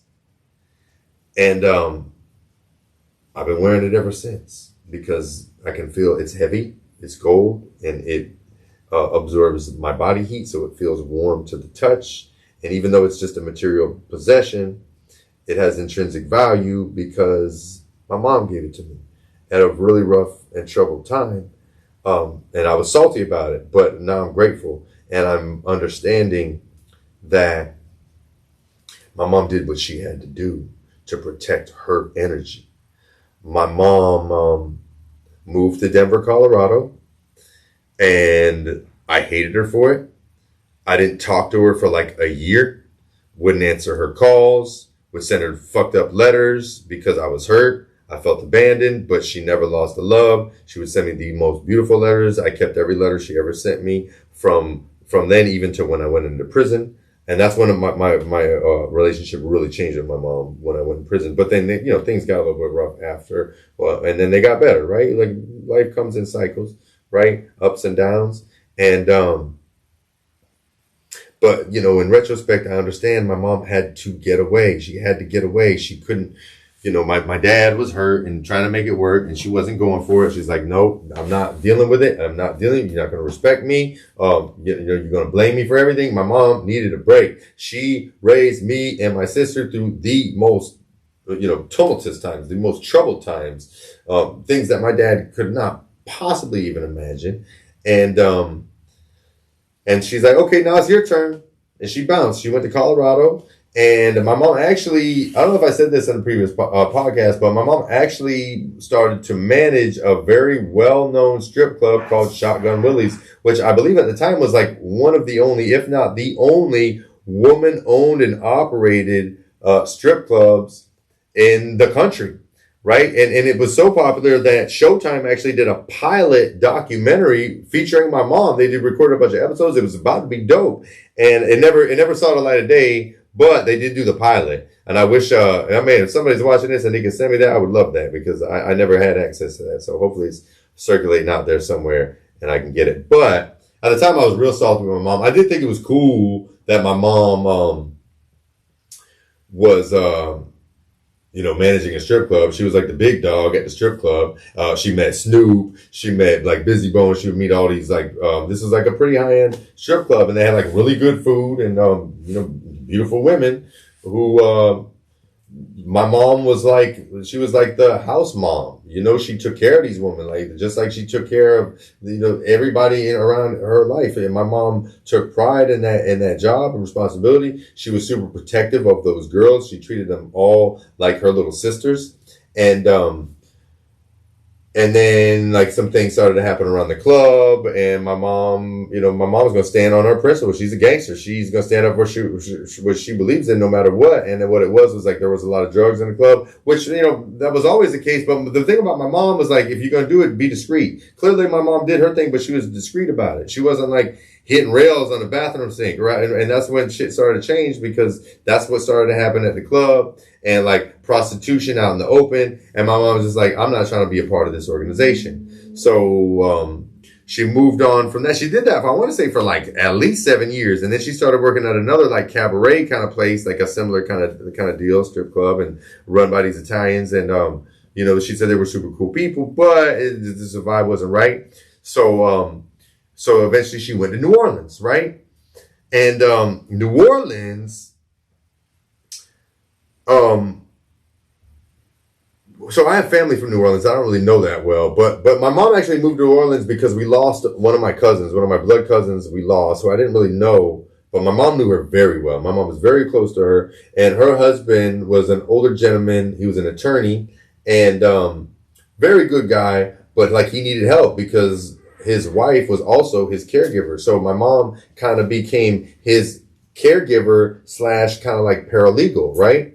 And but to be all the way real, my mom was there for the music. Like, yes, she was helping him, but she was there for the music. She was working on an Airbnb for him, and then she was she was involved in this place called the Dewdrop Inn. If you know the Dewdrop Inn, it's in Mandeville, outside of New Orleans, just over the bridge. And it's a very popular venue with like unbelievable wood acoustics. It's like the best place you could possibly go for great live music, right? And my mom pretty much lived there. And so she was there for a while, and then now mind you, I went to prison. So my relationship with my mom was really, really rocky from probably the age of 14 all the way to when I was probably like 22. And not that I didn't still love my mom, I didn't still see her on holidays and, like, and stuff like that. But there was like a full year from like, I want to say probably like 9th to 10th grade where I didn't talk to my mom at all. But then we started to get cool again. And I remember a big event for me when I was like 17. I went out there to stay with her in Denver. And it was cool because like, my mom was such a G. Like she would never do anything in front of me. My mom never smoked weed in front of me, never did cocaine in front of me. She would drink in front of me, but she would never do any of that in front of me, even though I knew she did it. And by this time I got a little more respect than when I was young. I wouldn't do it in front of her, but she knew I loved to smoke weed. So I remember she had this dude who was dating my god sister at the time come to the house, and he's like, yo. And so my mom did this so slick. She went into her bathroom to get ready. This is in Denver, Colorado. And then the dude comes over and like we're kicking it. He's like, yo, man, your mom wanted me to, holler at you. And he gave me this weed, right? And it was like some of the best weed I ever seen in my life. It was like that Colorado weed, like some really good weed and rolling papers. And it's funny because my mom gave me some space. She's like, I'm going to go in here. You do your thing. I'll do mine. Right. And she actually happened to have like my favorite beer in the fridge, like my favorite beer, like she knew. So like, but she didn't say that she had it for me and she didn't like give it to me, but it was there. So of course I helped myself. I go out there, roll my joint, and it was a really incredible trip. And I remember just having a lot of love and respect for my mom for like going out of her way to give me this really unbelievable experience. And don't get it twisted. It's not like my mom was like contributing and corrupting me. If you only knew what I was doing when I was 17, I was already in the streets, selling cocaine, toting pistols, running around, like doing things that we don't even need to talk about, right? I was not your average 17-year-old. Let me just tell you that. So believe me, all those little things that my mom was doing, that was not by any means corrupting me. And, she was just showing love, right? In the way that she knew I would appreciate it, right? Because I certainly did at that time. And I still do to this day because I knew it was her way. It was like the grown-up version of the stocking stuffers and the Easter baskets, right? Just her little special nurturing touches that she knew would really touch me and make me feel supported, right? Especially after not seeing her for a really long time, right? So now, mind you, my relationship got a little rocky with everybody in my family, my mom, dad, sister too, because now I'm in the streets. Right. And so it's hard to get close to me because I'm in the streets. I'm doing the things that, put me into prison for a really long time. So a lot of that's kind of blurry. But I will tell you, when I did go to prison, I started to understand my mom more than ever because my mind was clear and I got to see, I handled my experience in prison very different from my father. And I'm not trying to throw shade on my dad, but my dad was very much, he held a lot of, I don't know the word, bitterness, I guess you could say, resentment and blame, right? Like, and I handled my situation very different. I didn't blame anybody, even though I never got caught with anything and I was told on, right? It was a conspiracy. I literally, the only thing they had was testimony, and I received a 12-year sentence for testimony. I had every reason to be bitter. I had every reason to blame, but I didn't. I accepted full responsibility because I knew these are my choices. My dad tried to show me. I didn't listen to anything. He even told me, conspiracy, you don't have to get caught. I'm like, whatever, Dad, I'm smarter than you. Well, not really, but that's like in my mind, like, I know what I'm doing. Don't tell me what to do type shit. And so my dad,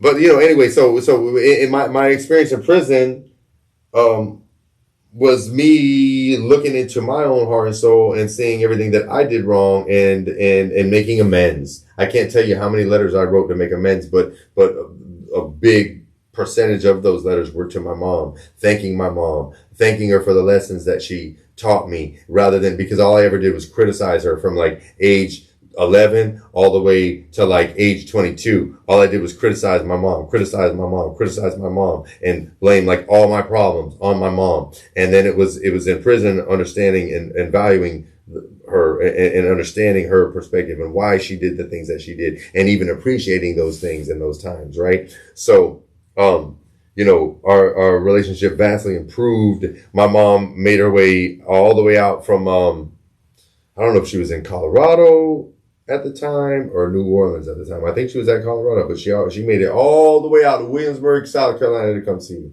And what was pretty cool, even though my parents weren't together, they would all get together to come see me. Her, my dad, my sister, all big one happy family. They'd be staying in the same room. They'd go out to eat together, and those were even in prison. Those were pretty incredible moments for me. Those were pretty beautiful, incredible moments for me because I had my family felt whole, and they all came out to see me. Right, all the way out in South Carolina when I was in a really bad place around really bad people.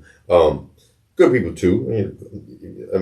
But I was in prison, and that was when I was in a not so good prison. Like probably one of the worst prisons I was in was at Williamsburg FCI, the medium high in South Carolina, where my mom would come see me. She would come see me when I went to the camp. She would come see me when I went to the low. She would go out of her way with like not a whole lot of funds, and she would make a way to come see me, and she would find a way to send me money. I used to get mad at my mom for sending me money because I knew she didn't have it. And she'd send me, I'd see like $40 pop on my account. I'm like, Mom, what the fuck? But of course I would use it to call her. And then I'd call her and she'd be like, eat almonds. Cause my mom knew when I went to prison, I stopped eating meat. I stopped, no beef, no pork, no soda. I stopped drinking soda. And like all I really ate were like oatmeal, almonds, peanut butter. Like that's it. And like beans and rice in the chow hall. But I started jogging and doing yoga, so I didn't realize it, but I had lost all this weight. I had got down to like 140 pounds because I was running like 10 miles, like every other day. I was running my ass off. Because what are you going to do in there? You're stressed out. You know what I mean? I'm working out so much, but I'm not putting the nutrients back in my body. And I don't realize it, but I'm like looking emasculated. I'm like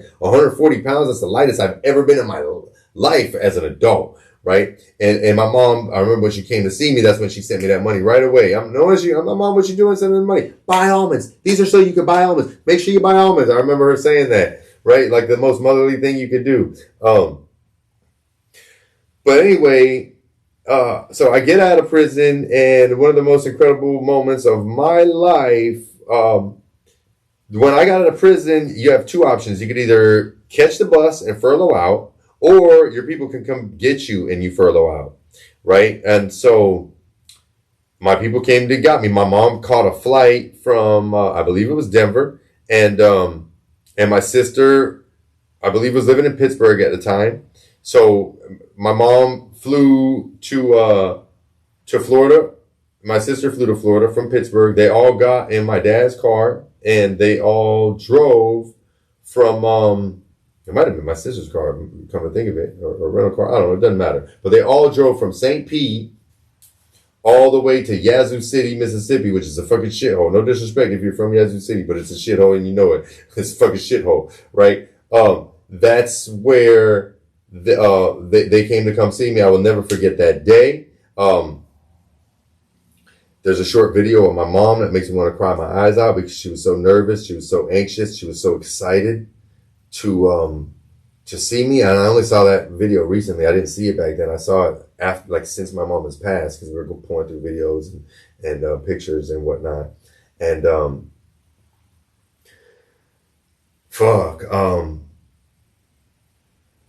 so that was like one of the most incredible days of my life because it was my freedom day. And coincidentally, it was Cinco de Mayo. It was May 5th. May 5th is when I went from, now it's still technically an inmate because I went from Yazoo City Federal Correctional Complex to the halfway house. So right there on, it was on Hillsborough Avenue, the Goodwill on Hillsborough Avenue. There used to be a halfway house. I think they moved it. I think it's over there by Ybor City now, off of like 50th or something. But back then it was right on, I want to say like West Del Mabry, at the Goodwill, the drop-off center. So when you see those people like sitting outside looking creepy, it's because they are creepy. They're motherfucking convicts staring at women because they haven't seen the women in 8 years. You know what I mean? Or however, some 20. In my case, it was 8.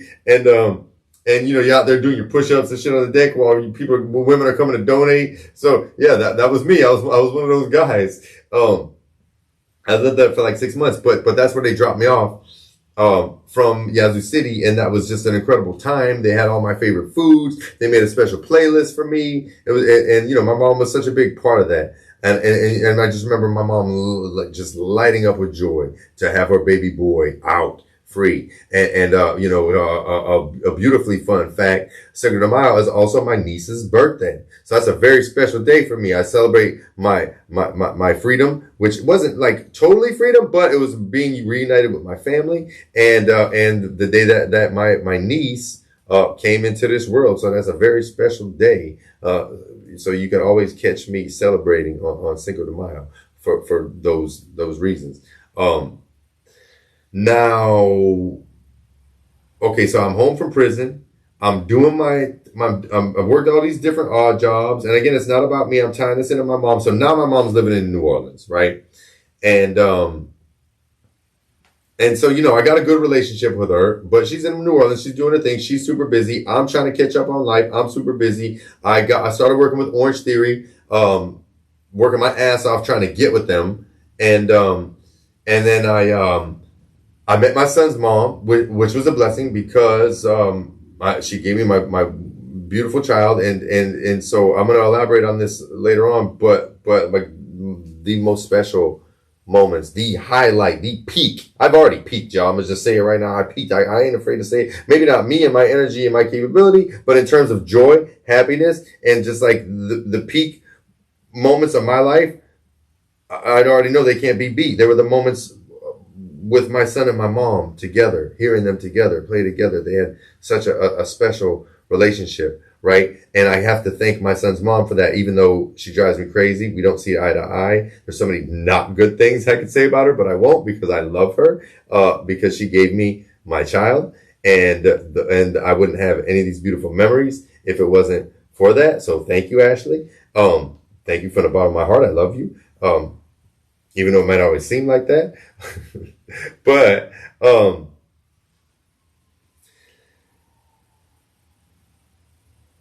so I met my son's mom, and we fell in pretty strong. It was my first real girlfriend since probably ninth grade or some shit. Like I had flings here and there. I had a couple girlfriends, but it was definitely my first real girlfriend since I got out of prison, right? Because I didn't even want to have a girlfriend when I got out. I've been gone 8 years. I'm trying to live a little bit. While people were having fun and partying in their 20s, my 20s were spent sharing showers with men. And I don't mean that in any, I'm not a homophobe, but I'm not a homosexual. I'm a heterosexual male. So I was abstinent for 10 years, with the exception of my palms. Let's just call it what it is. So anyway, it was a big deal for me to meet a girl that I finally wanted to share space with. When we met, we shared, and I want to tie my mom into this because I remember the first time I met my son's mom, I kind of started to fall for her kind of hard, right? Because I remember she had these pants, right? They were yoga pants, and yoga pants were kind of new to me. They didn't have yoga pants before I was locked up, and so when I got out, yoga pants, oh wow, you can see everything. And I'm I'm trying to be a perv. I'm just telling you what it is, right? So I would go to these yoga classes, these really advanced yoga classes, not normal people don't go to these, right? And I'm not there to stalk and creep, but I notice and acknowledge beauty when I see it. And I remember seeing this beautiful, kind of Hispanic looking girl. She had a little bit darker skin, brownish hair, and I just remember these pants because they were yoga pants, but they had slits all up and down the side. So there was lace stitch down the side, and I remember it being really noticeable. And she actually spoke to me that day. She said something about I remember, I didn't have my glasses on, so I really couldn't see shit because I don't wear my glasses when I exercise or work out. And it's not I'm blind, but I can't put together faces. So she came up to me. She was like, Orange Theory and yoga in the same day? I thought I was the only one crazy enough to do that. So I thought she had taken one of my classes because at the time I was a coach at Orange Theory, and I had a membership to this fancy yoga studio that gets no free promo from me because, I don't see eye to eye with them. But I'm grateful for them because I would have never met my son's mom. I would never have my child if it wasn't for this yoga studio. That shall not be named.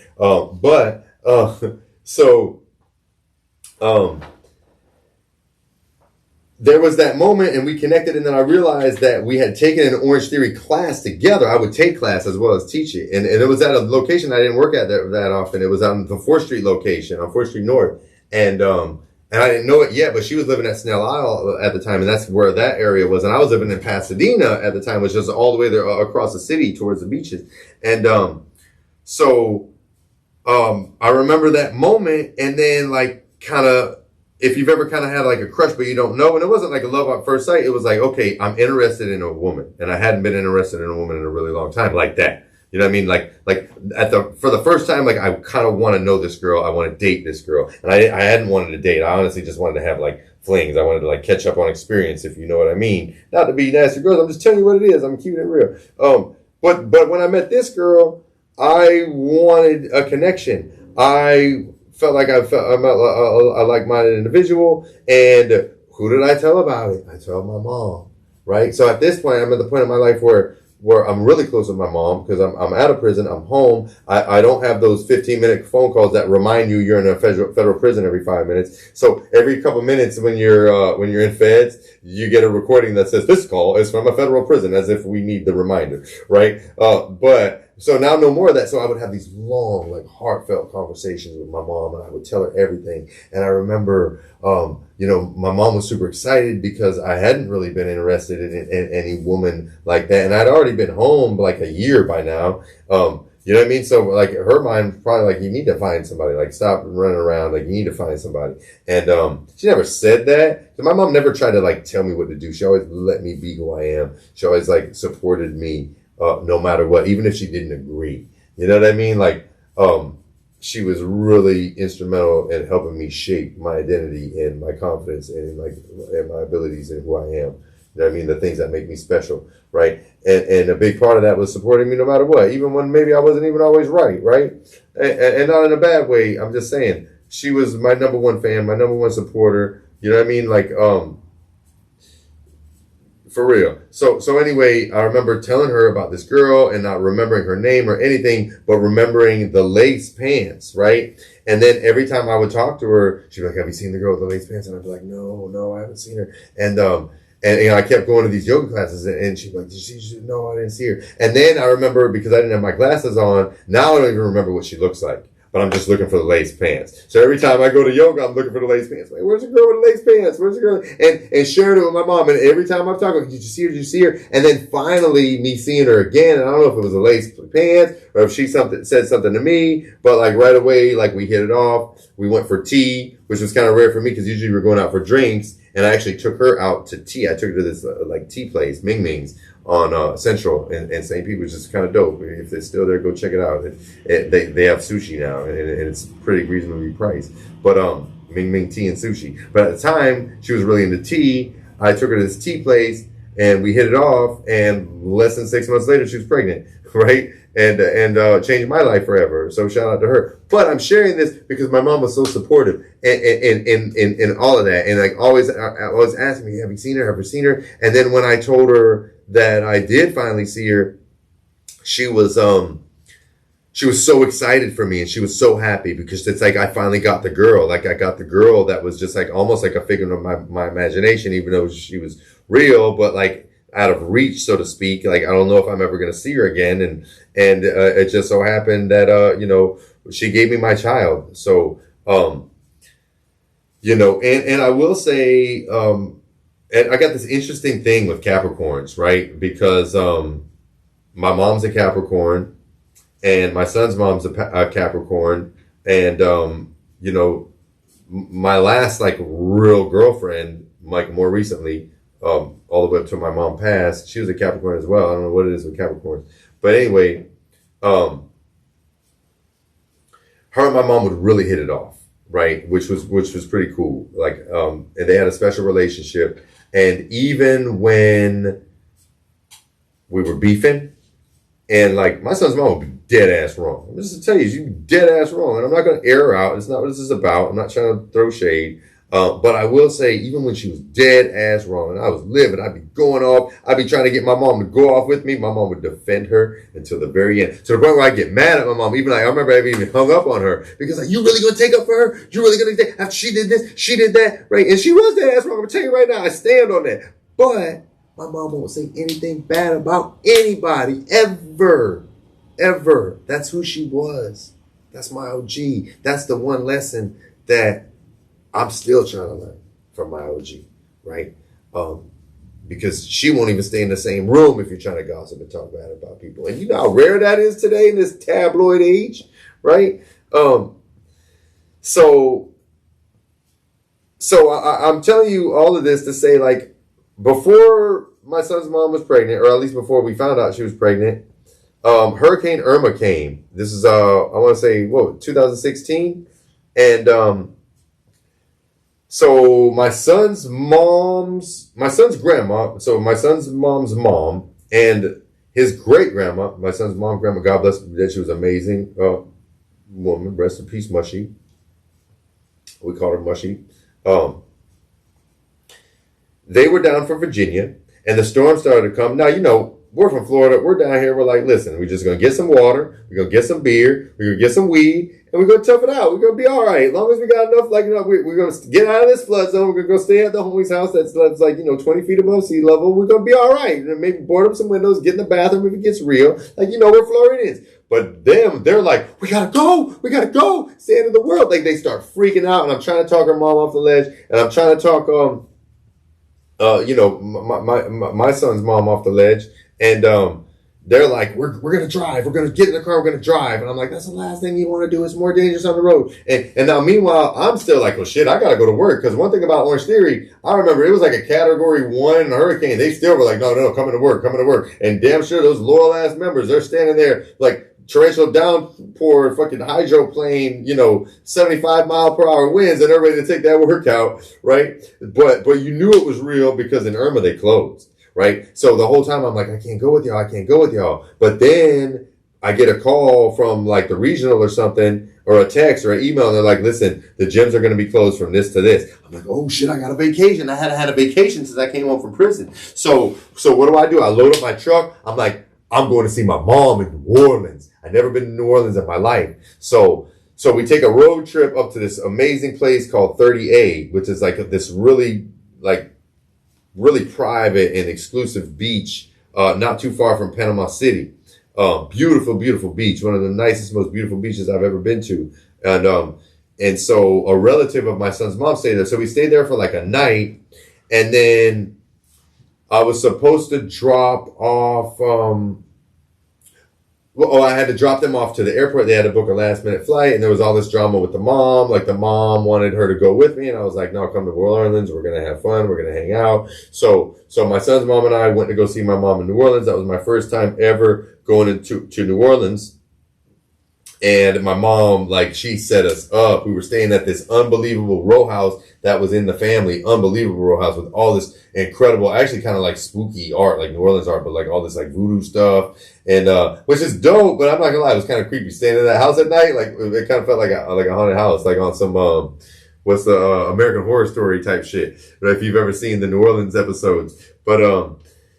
But my family runs deep in New Orleans, right? And I didn't find this out until an adult. And my mom was so proud of New Orleans. Like my mom, like there's a big piece of her in New Orleans. And so she was so excited to take Ashley and me, my son's mom and me, all up and down the strip to like French Quarter, to Jackson Square. My mom wasn't a big fan of Bourbon Street, but she showed it to us. My mom was all about the French Quarter because she was all about the music. She wasn't that much, even though my mom loved the party.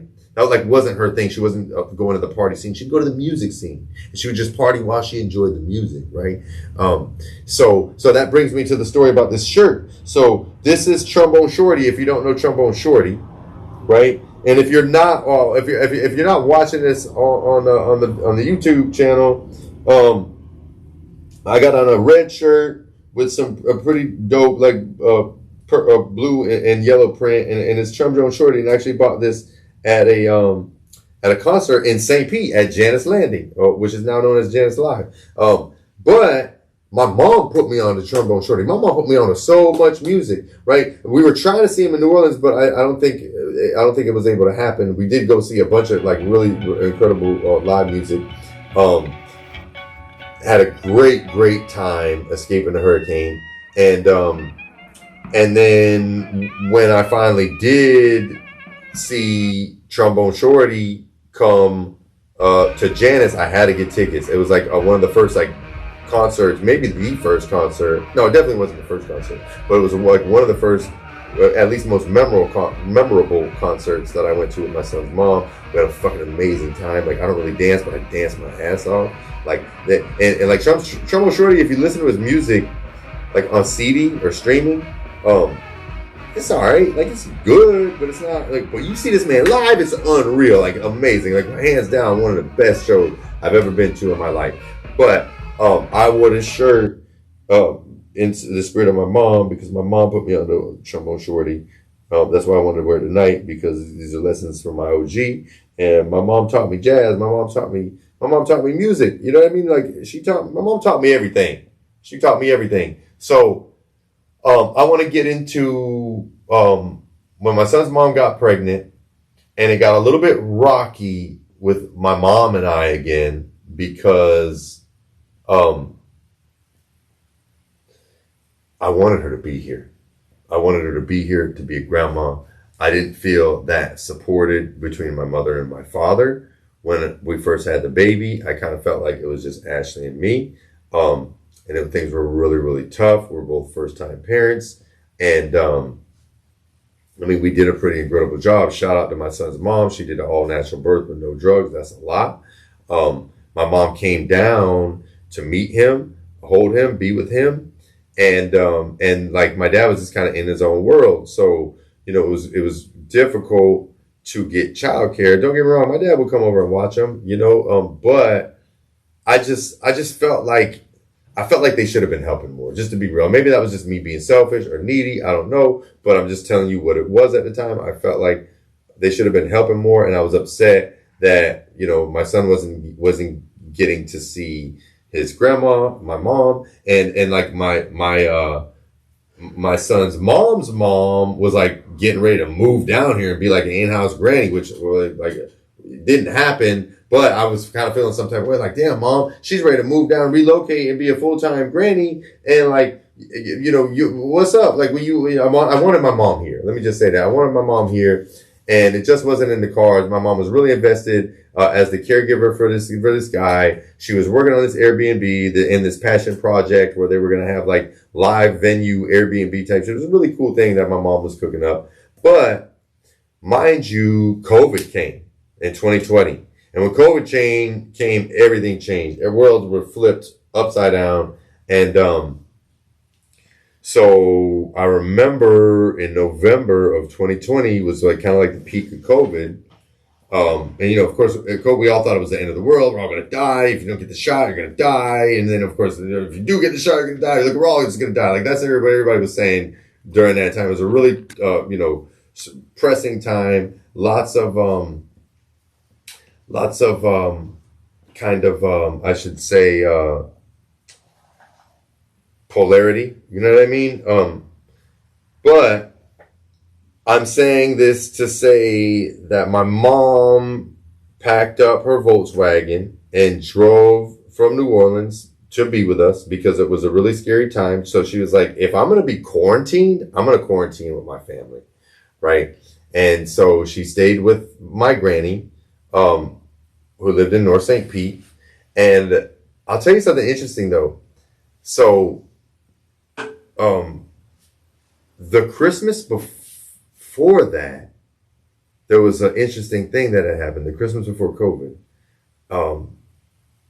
my mom came down just for Christmas, and I remember my sister trying to reach out to my mom and realizing that my mom had not stayed at my granny's where she was supposed to be. She's like, did my mom stay with you last night? I'm like, no, she didn't stay with me. And we came to find out that my mom stayed with my dad, which was a really big deal because my parents had been separated for 20 years. But then my mom went back to her life in New Orleans. My dad went back to his life in St. Pete. Now COVID came and they quarantined, and my mom comes and stays with my dad.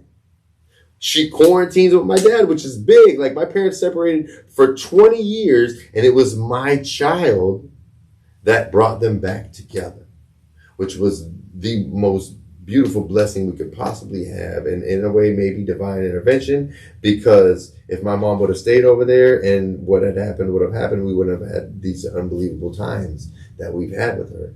And like, I gotta say with all my heart and soul that those years post-COVID, having my mom and dad together and there for my son, and then later on my niece coming, like, these were the golden years of our lives. And maybe we've been in financial turmoil. Maybe we didn't have all the money that we had when we were doing these extravagant trips, but I'm about to tap into a lesson from my IOG that I want to share with y'all, because things were really tight financially, really tight financially for all of us. But these were the most golden, most beautiful years of my life. And now I'm going to share a lesson that I share with my child that my mother shared with me. This is the number one lesson that my OG gave me, right? I can remember in Gold Canyon, Arizona, I'd be in elementary school and my dad always got me Jordans. Always. He would always let me pick out Jordans, right? And I had no idea the value of Jordans. I just knew I loved Michael Jordan, and I was decked out in Chicago Bulls. I had Bulls hat,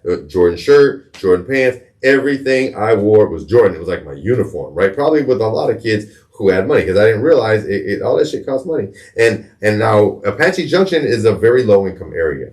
There were friends that I grew up with in elementary school who had no windows, right? No power, no windows.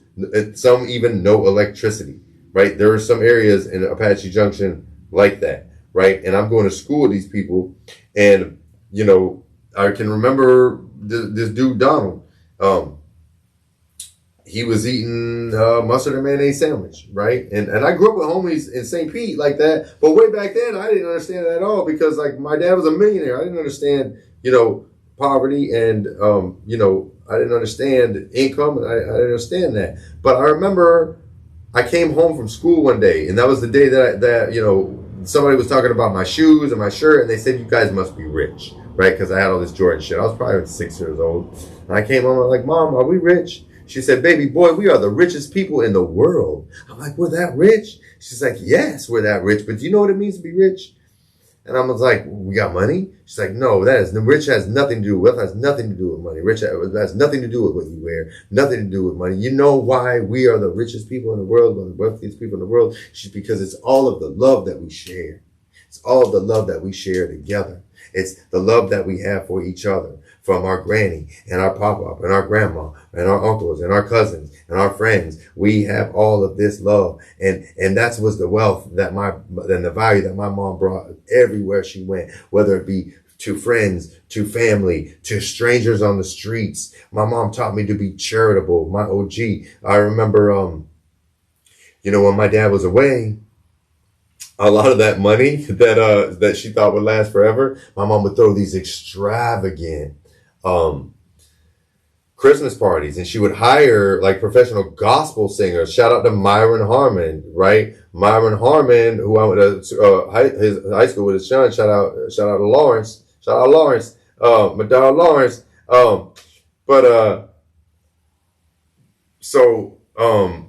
Myron Harmon used to throw on these huge gospel concerts at my dad's house. When my dad was in prison, and my mom would assign a child to every person on the invite list. It was RSVP only, and that child was homeless, and that child would have a wish list, and each person would sponsor a child, and they would make sure that they brought the gift for the child. And then if you didn't RSVP, or if you came late, or if you just didn't want to participate, it was recommended that you brought canned goods. So we would have all these canned goods. My mom would throw this crazy party with like unbelievable food, gospel music.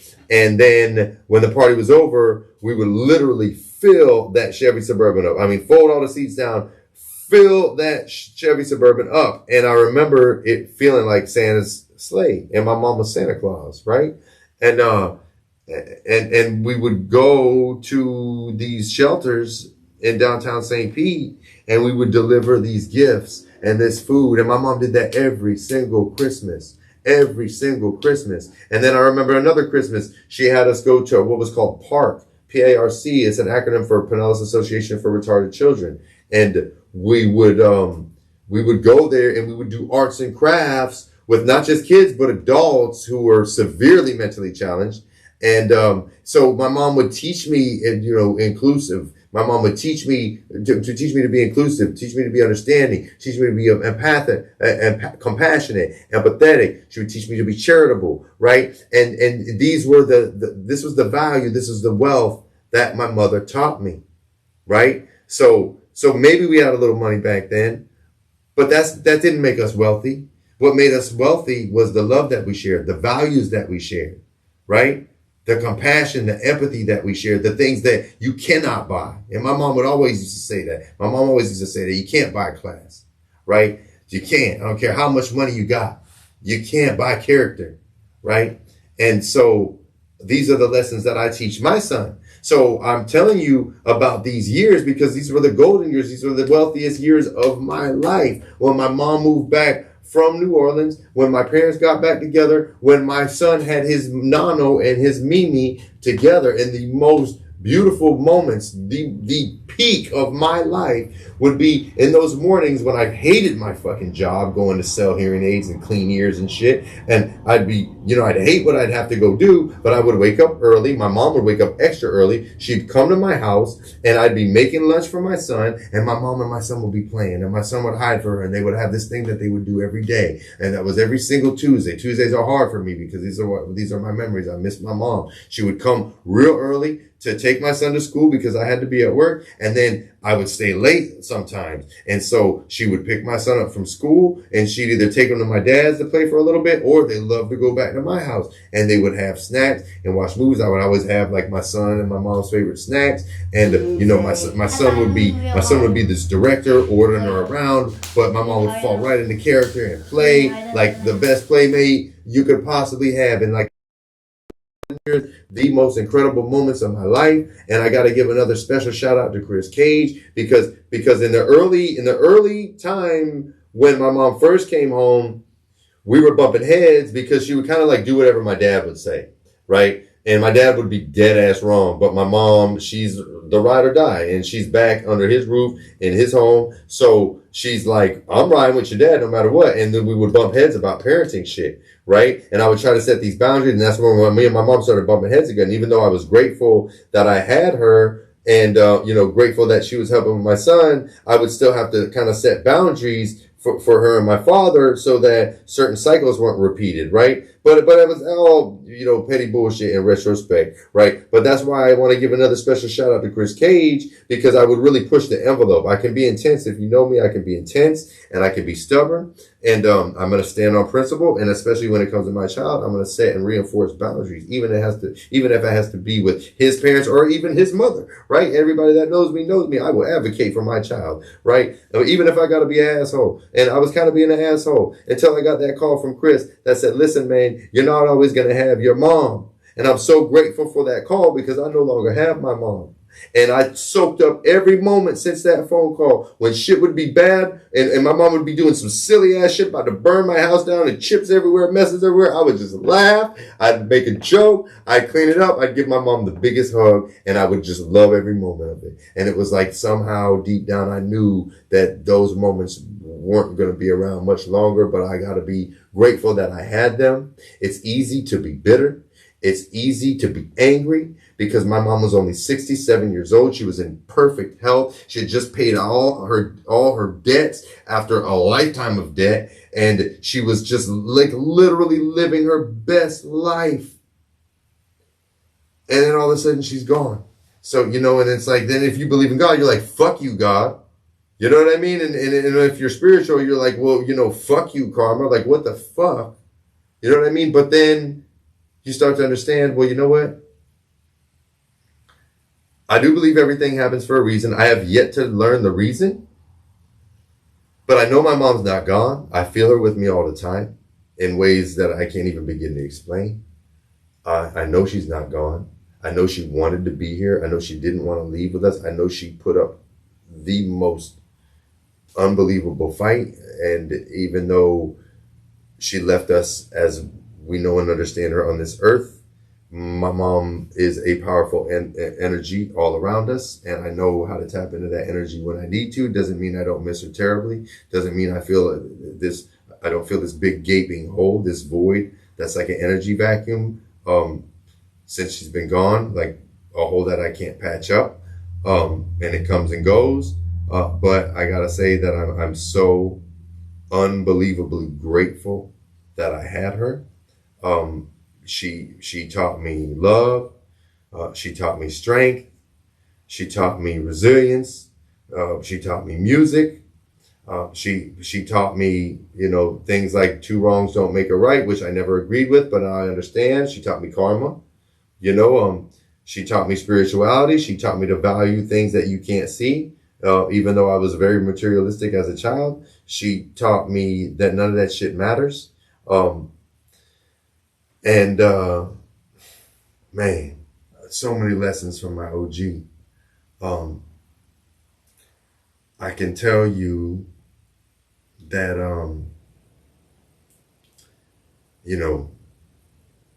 I hope I cleared some things up in her defense. I hope that I painted her in the picture that she deserves, but I don't think words could do her justice. My mom was literally the light of the room. I mean, you never saw a smile so bright. You never felt a love so deep. A kindness so sincere. She was the realest. She was the realest. And I know she's here with me, and I need to, early on, I was really hurt. I went through it with my girlfriend. We split up. It wasn't because of that, but it was just because everything was just a lot. And, I wasn't, and probably still aren't real easy to be with or deal with. But the whole thing was I felt this void, and I felt this constant need to try to fill that void, right? And what I'm learning now is that no one could ever fill that void. My mom filled this world up with so much light. So much light. And so it only makes sense that when she left this earth as we know it, all of that light became dark. All of these places that she had lit up with her love and her presence and her support became dark, and the warmth became cold. So there's this void, this deep, deep void, this abyss. My sister feels it. My dad feels it. My child feels it. My niece feels it. Of course, her mother feels it, her brother, her friends. This void, this absence of light. And here I suddenly started desperately trying to fill it. Questioning my girlfriend in an unfair way, like, you're not as nurturing as my mother. And I apologize for that. Because you don't fill a void, especially a void that deep. It's not possible. But what do? You honor it. You honor that void. And how do you honor that void? With lessons from my OG. No gossiping, no talking badly about other people, treating people the way I want to be treated. Two wrongs don't make a right. Being charitable, being kind, being compassionate, lighting up a room, changing the energy, and if the energy doesn't match, getting the fuck out. That's how you honor that void. You talk about legacy. This is my mom's legacy right here. There would be no live struggle legacy if it wasn't for my mom, the OG. So I want to thank everybody for tuning in. There's so many things that I wanted to say and probably didn't say. This isn't scripted. I thought about that, and it's like, it was too hard. I'm surprised I made it this far, but I made it.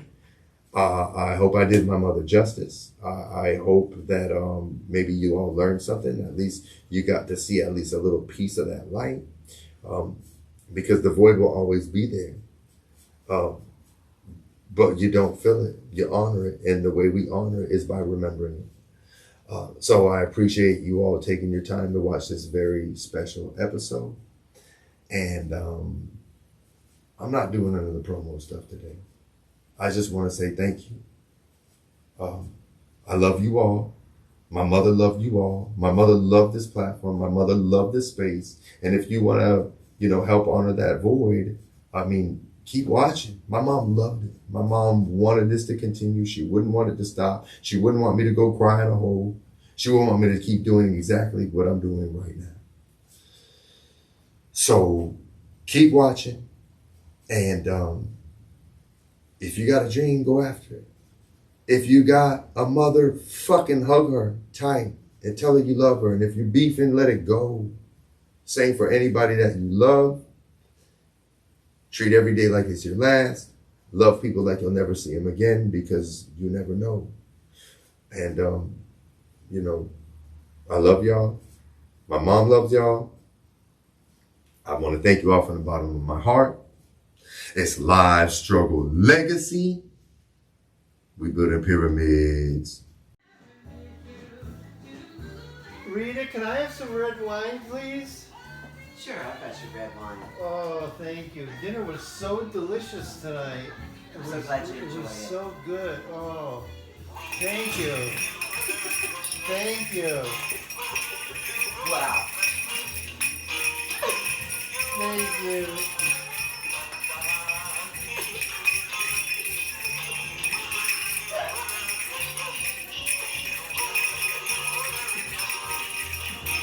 Thank you, Rita.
Live Struggle Legacy.